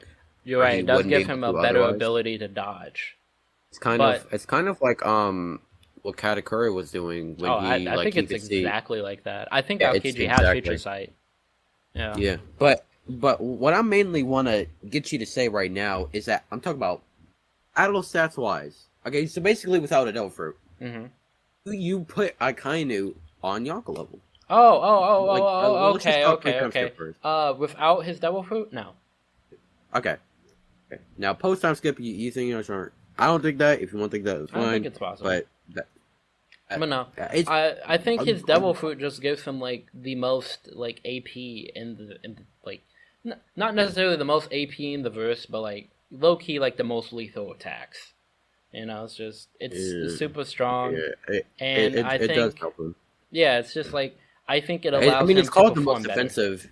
I would say to help your point, it's called the best offensive Devil Fruit, or whatever that statement is. Yeah, it is pretty good. It's just I guess you're saying hacks wise, he has the ability to beat them, not more so that battle stats wise he's on their level. Yeah, essentially, because it's like that's okay. I'm better with that. I think Luffy at the end of the day, right? He's gonna be like Roger, and then kind of like Wipeout, he's just gonna have a devil fruit, right? That's kind of where I'm viewing it. It could just be that at the end of the day, he's equal to Roger, and maybe his hockey's just not as good. But that's where I'm leading with it, where he actually surpasses Roger. And so it's like, there are the Admirals, right? There are people with devil fruits and stuff like that. The Yonko, all except Shanks, have devil fruits. Shanks, I feel like, is possibly the weakest Yonko. But like the thing is, even Shanks fighting against someone like Roger, I think that's high diff. So like I don't think there's much difference between a Yonko and Pirate King level. I think it's enough to be like these people are just an etch like a bit above, but I still think at the same time, if they mess up, like Whitebeard doesn't pay attention for like a few seconds, that's the end of the fight. Like personally, like I think it could just go like boom, done, because like at the end of the day, these people are top tier. Kaido is, like you said, he's literally got the title of strongest creature in the verse. He is literally just top tier. I think if he's fighting Prime Roger, do I think he's gonna lose? Probably, but I don't think I think Roger's actually gonna have to push himself in order to win, essentially. Yeah, he's gonna have to actually try. Yeah. I can agree with that. Yeah, and so it's like at the end of the day, Akainu, he could be. I think he has to at least be Yonko level. I think Yonko level Akainu, because of how dangerous his devil fruit is, still poses a threat to someone who's Pirate King level, like a significant threat. And so it just kind of depends.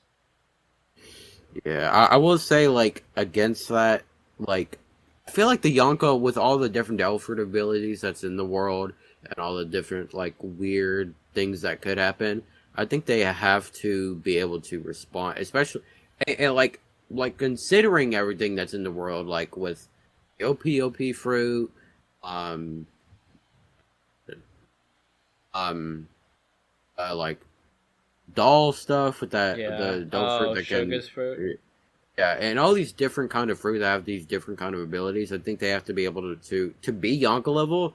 I think they have to be able to respond to that, and I think it's safe to say that they can because of all their experience in the One Piece world. I think I Yeah. give a lot of credit for experience in the One Piece world because of how much there is to be able to like how much it helps you.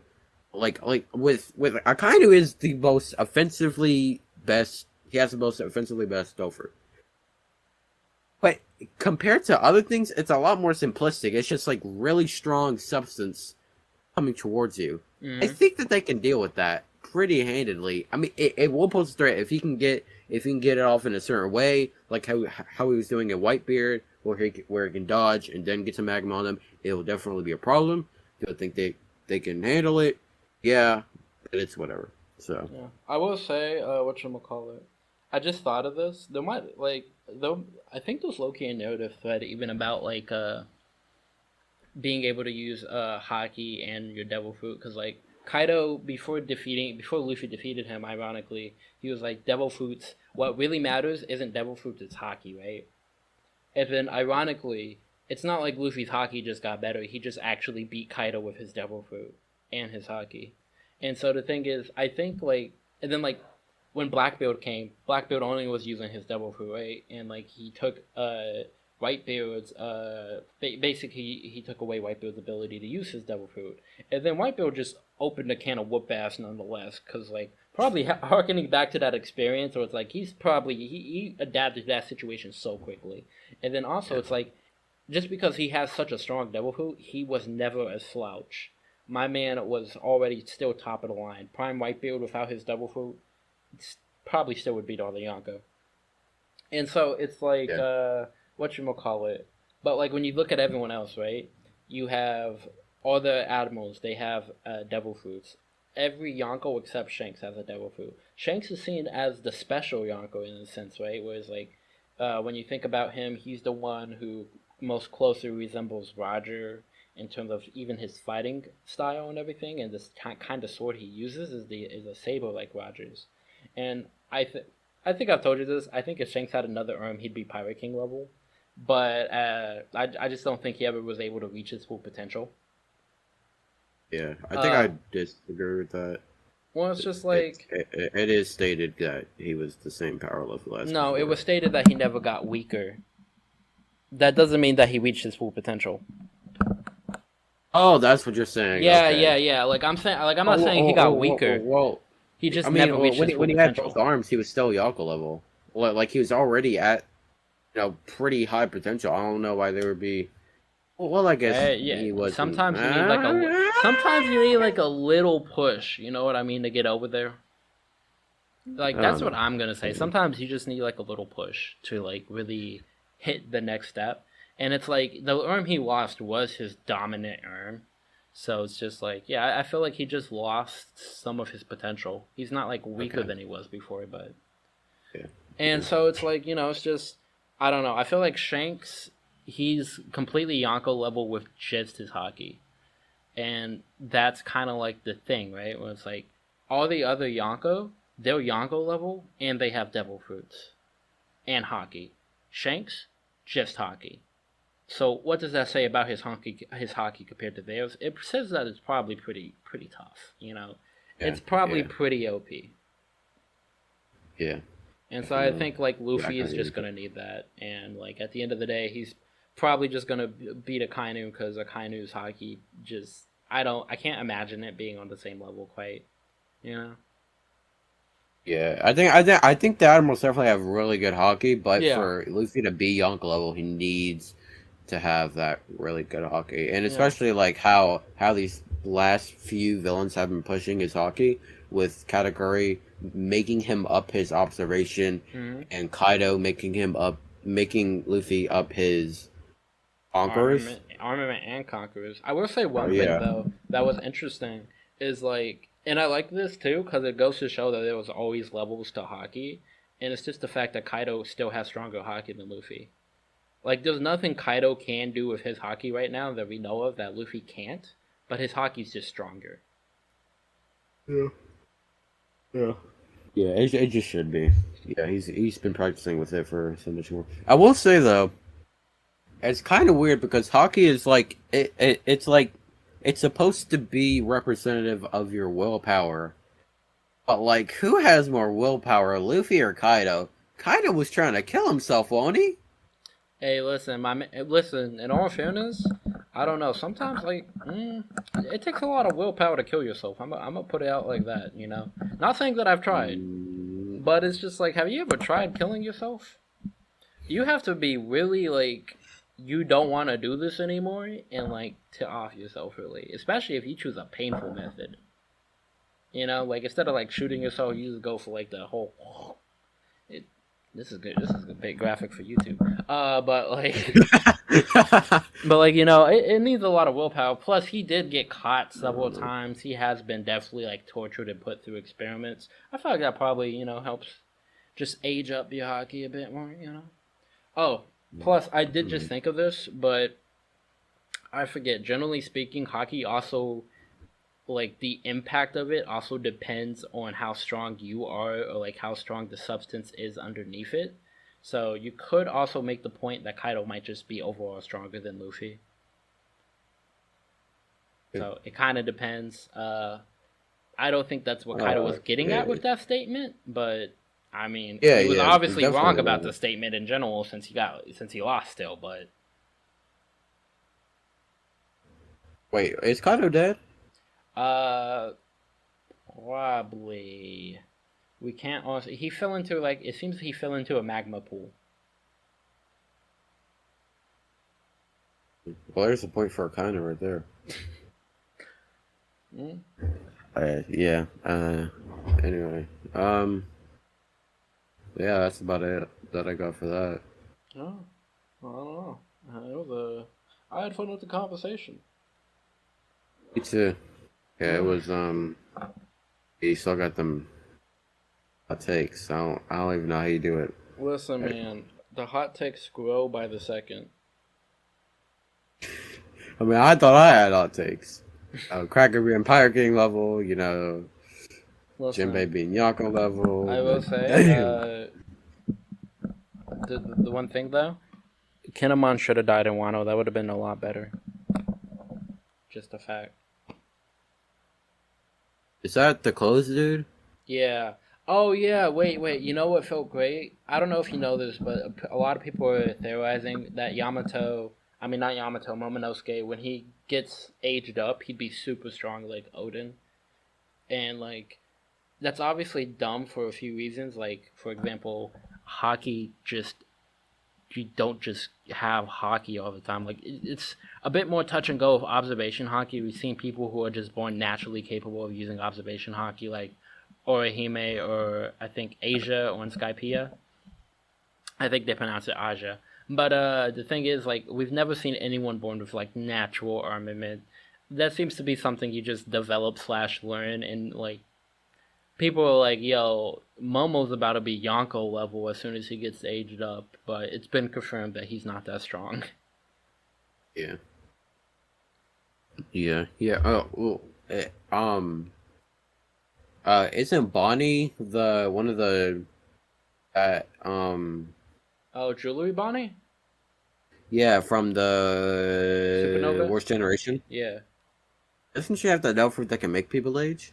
Mm-hmm. She can affect the age of people. Momonosuke? Well, Bonnie? Momonosuke's already been aged up. Yes?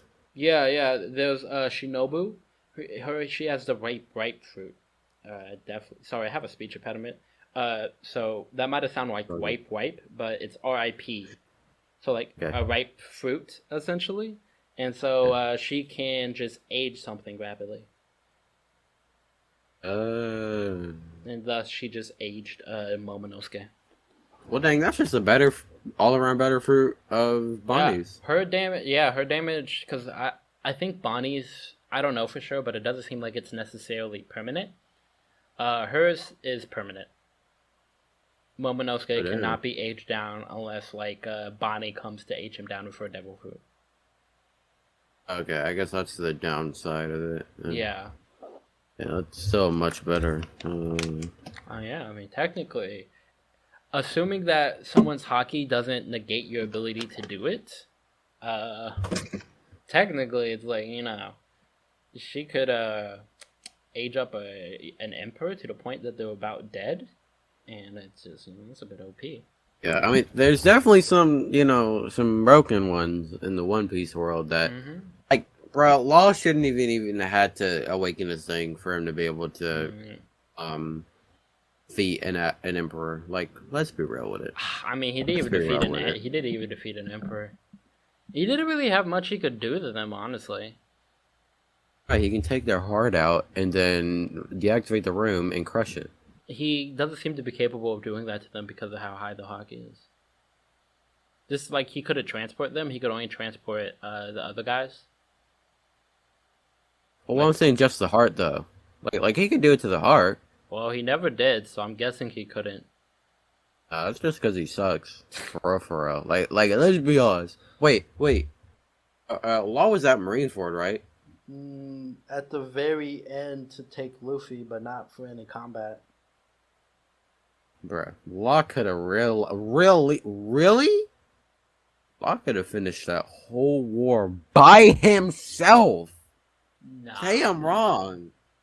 Take out all the hearts of everyone, make just like a giant pile, and just Plus, his devil fruit, using it does provide exhaustion for him, as we've seen, and also he can be speed blitzed, as we saw Kaido do to him. The one OP fruit, that barrier fruit, we've never seen it broke.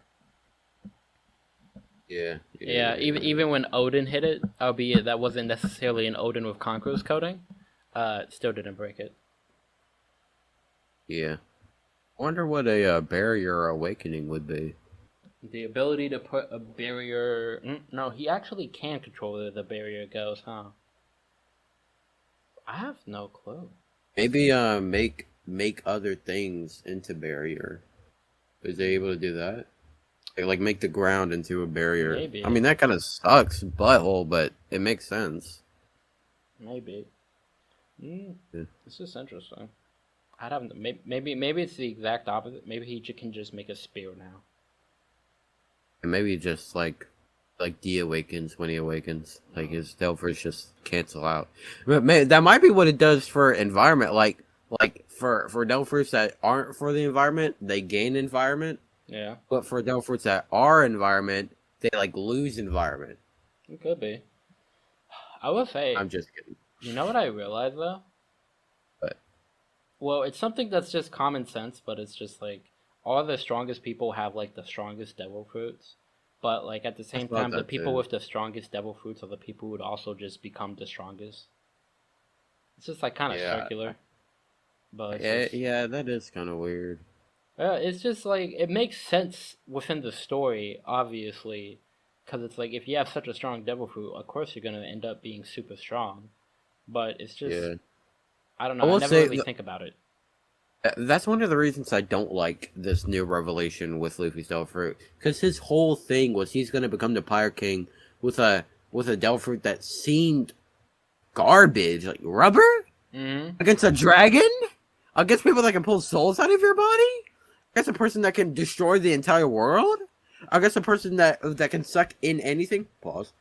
With his darkness, that can cancel Devil Fruit abilities, that can gain Devil Fruit abilities. I mean, honestly, it actually hasn't hurt me. I don't know. I never put so much weight into the fact that Luffy's devil fruit wasn't that special. I always put more weight into the fact that he was really innovative with it. Cause like for example, on a technical level, I love Gale Fruit the most out of any devil fruit really. Cause I mean, out of any like form I've seen in the series, just because of how it works and how Luffy combines his devil fruit with his haki to make such a strong form. But like Gale 5, it still has technical aspects to it, like being able to punch someone, and like you can like for example, whatchamacallit, you can essentially like now punch someone in their rubber, and that can affect them differently, right? Because now their body has to come back and swing them, and they might not have muscles worked up to handle that in certain parts of their body and stuff like that. It can send them off kilter because they will have no idea what's going on. Like, there's so much you can do to just kind of disorient your opponent. And also, Gear 5 on its own is not really that strong. Like, if we're being honest, take out hockey, and what do you have? You basically just have Luffy, but he can make everyone else rubber, and he is just more easily capable to do what he wants with his body. Like, what really matters of Gear 5 is A, his strength, which something I didn't think about until just now. He might actually indeed get like a strength boost from Gear 5 due to it being a zone and stuff. But like strength and just what he does, like his hockey. Because like, you know, you take the hockey out of it, Kaido's whooping him. He's clapping them cheeks hard. So it's like, you know, it's still not like I think it's the perfect fruit for Luffy, and it's pretty strong, but I don't really see it as like as OP because it's like, I don't know. You have stuff like Akainu where if he gets a good solid hit, you're dead. You have stuff like Aokiji, one touch, he can freeze you, and unless you oven Akainu or Fire Fist Ace, you're done. Like, there's not much for you to do. You have stuff like Enel who can bring himself back to life. You know, it's just, there's a lot of useful devil fruits out there that are just, in my opinion, a bit more impressive. Like, Big Mom. Her devil fruit is so freaking crazy strong. She healed a broken arm using her own soul. And then she can also create Zeus and Prometheus, and you can't cut them. You can't actually get rid of them, and they're strong as hell. And you cannot get rid of them, and they're basically just like, you know, she could just like get them in here. They could just jump you, for lack of better words. It's crazy. I will say, kind of a little bit off topic, something I just thought about. Come back to the end of the series. Yeah. You know what would be really cool? What would be really cool is, I really hope this happens. I don't want no bullcrap like, you gotta go defeat the Marines. I'm gonna fight Akainu, Zoro, hit, freaking Fujitora, and then Sanji go hit Kizaru. You know what I want? What? I want, like in Marineford when Luffy popped up in front of the three admirals, Luffy, the Yonko, the Pirate King, going crazy on three admirals at once. It's like a full circle. It's like he went from this weakling that they viewed as like a peasant, not in the top tiers of the battle. Like you're just here to like you rally these people, but you yourself are nothing. And then comes back like 500 chapters later, or like probably like 6 or 7. It just like, it is now like actually, it's like actually a thing of like Luffy, and you got the three admirals. If One Piece ended on that note, I might forgive them for the spoilers that I heard of. I think that would be a cool note, but personally I like the idea of them all fighting the animals a bit more, because I can also rub it into people's faces, because no one's going to say Sanji's Yonko level, no one's going to say it, and if they can't say that, then Kizaru is not Yonko level, and whoever fights below Sanji, like, yeah. But like, regardless, I think a cool compromise for that would actually be Luffy just kind of showing up and blowing past the three admirals no problem to get to Akainu. And not like necessarily like injuring them, but just like he's on a different level, and so they just can't really compete as much, you know what I mean? Yeah.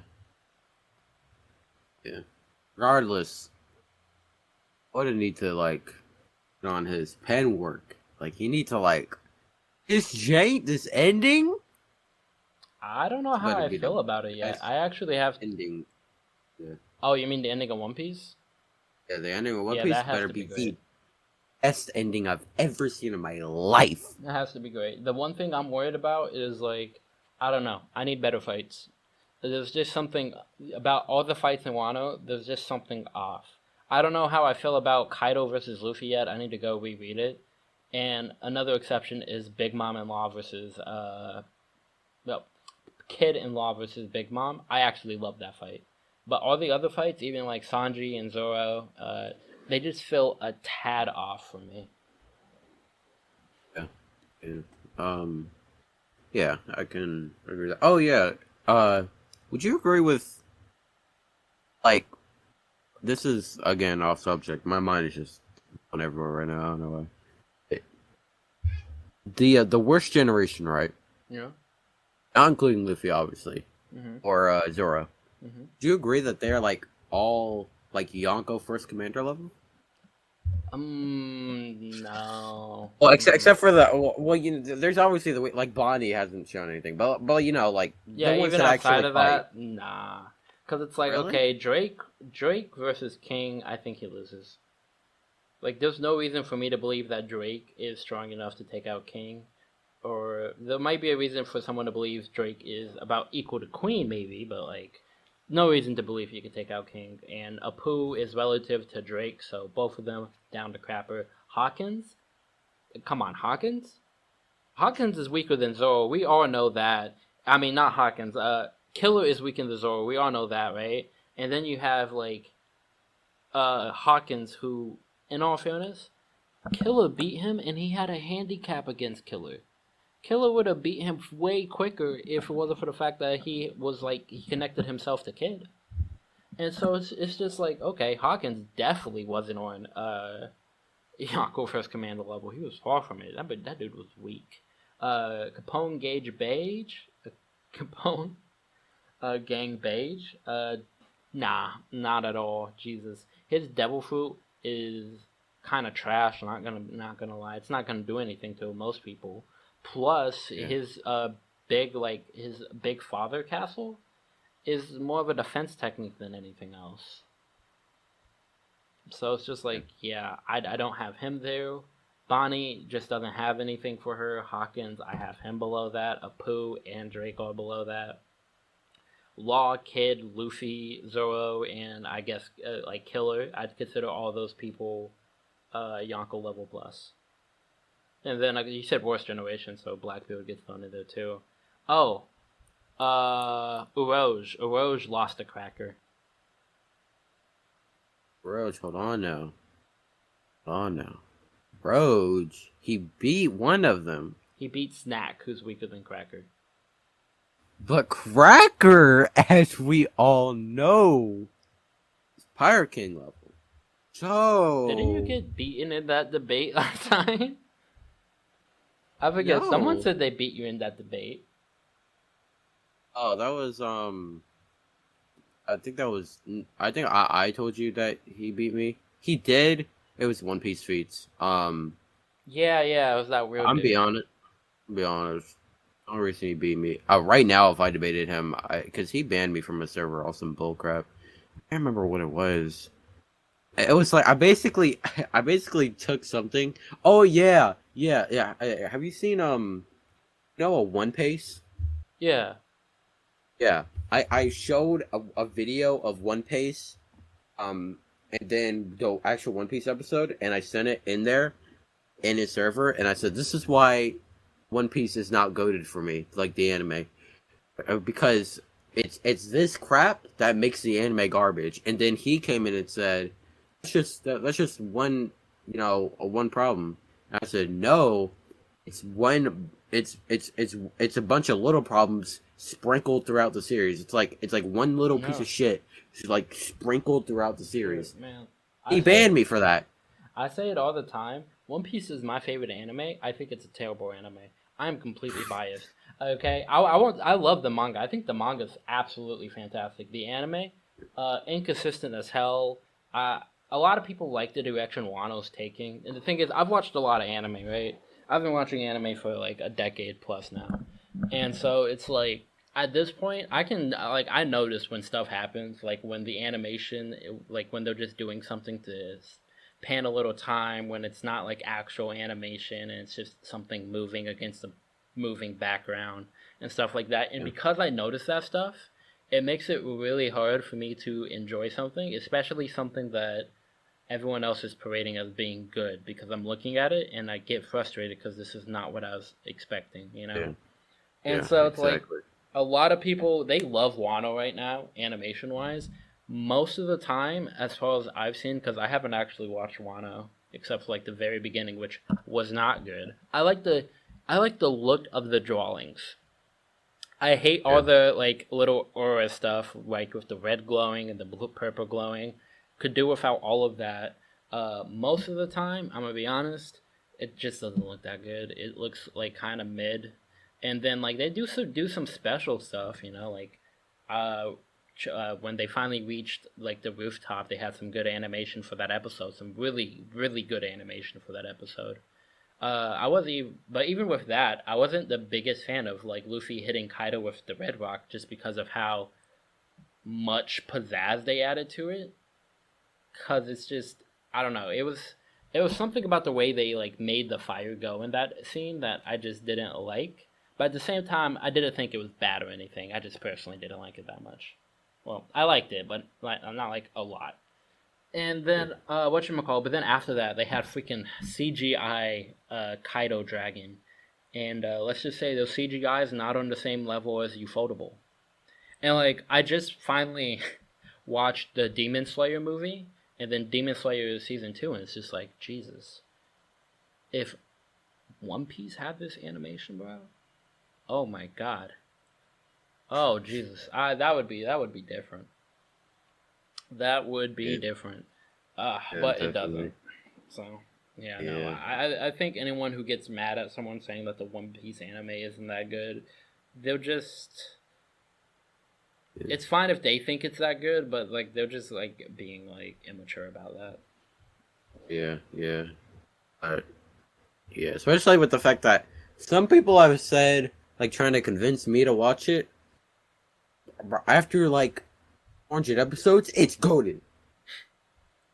It takes 400 episodes. If it takes 400 anything for anything to be good, that it's not good. I would It, agree. it's Personally, about. I liked One Piece because like it was one of the first anime I watched. I don't know if I would necessarily say that I would have been able to continue watching it the same way I do today if I would have started it today. Because I mean, there was a lot of childish aspects, especially to the beginning of One Piece, and it can be pretty slow. I mean, like right now, if I go reread One Piece, I like it a lot. There's a lot of stuff retrospectively that makes the earlier arcs even better. Not except Syrup Village, that one's still pretty low on my list. But like, it's just beforehand. If I'm being honest, I think it's not so much like really good as it is like a bit interesting. I think it's interesting enough to keep people going until they like hit a spot where it's like a lot of boredom, and then they might stop there. But if you get through the interest, I think it does like pay off.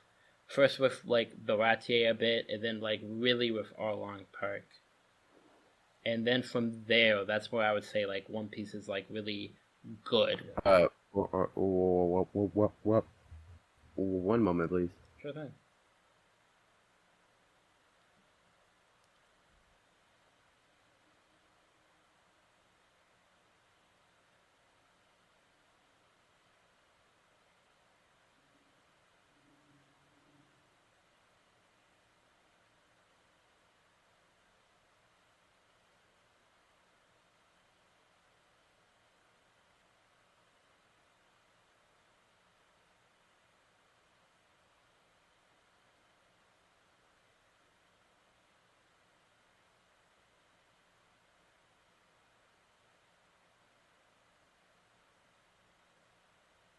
All right, my bad.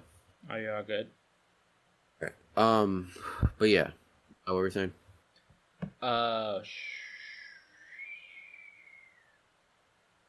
Oh, I was saying like yeah, I think One Piece is interesting, and then it starts getting good about Baratier, and it's like good all along Park and after. So it's like I would that's how I think it would probably go for a first time viewer. Though because like I said, for me though, it's like now because I've already seen everything. I get like I get the great thing of like retrospect to like kind of go back and keep going through stuff essentially, and it's like stuff is that was kind of more like mid before. It's just like yeah, no, that's actually pretty good. And to be clear, I don't think there's any really bad arc in the beginning of One Piece either. They're just kind of more like more mid, I'd say, you know. Mm. Yeah. Yeah. Um. Yeah. Um. That's about it. All I got. That's all I got. Oh yeah, but the reason I brought that up, um, like in our debate, Yeah. I was being, to be honest, I was being very nice. He was saying some stuff that I didn't agree with. Yeah. I was allowing because I kind of didn't want to get kicked from that server. Oh. I'm in it again. He doesn't know that I'm in it again. Probably shouldn't say that. Yeah, like if we debate it now, that's things like when I debate my friends, like I'm a lot more allowing, and I'm not Yeah. like actually attacking a lot of stuff.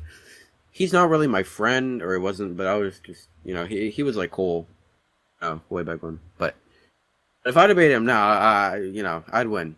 Cracker versus, I'll debate Honestly, anyone on that. I don't know if Debate I'd anyone. I don't know if I'd ever be able to win a debate with him because I feel like or his way of thinking about feats and my way of thinking about feats are so far divorced from each other. Yeah. That I think we'd just be talking and he would never actually try to understand what I'm saying or my point of view. Yeah. Yeah. Yeah, because it's just like I just remember him posting on Twitter talking about how OT is stronger than Katakuri. Yeah, I believe that's yeah. OT is like stronger than Katakuri or something, and it's Yeah. like Yeah. you have to do a lot of straightforward leaps for that, you know. Yeah. He uses a lot of arguments that are like you will never actually agree with them, but they work power scaling wise, so therefore they're right. Like, like really, bro. Let's keep it real. You're telling me the second strongest in Big Mom's crew Yeah. is weaker than like 10th place? Kaidos? Like, What you talking about? literally weaker than all of Kaido's top henchmen. He's weaker than Yeah. OT despite having a bounty that's more than double hers. You know, bounties aren't everything, but they're also not completely useless. Yeah. Anyway, man. It was fun. Oh, Well, great. we need to do this more often because Okay. last time we did it was September, there's like a whole October, different It was November. yeah I don't even know I think we had like a different president back then or something. Yeah. But yeah, no, it was good talking to you, man. Yeah. I'll talk to you some other time. Okay, see ya. All right. See you.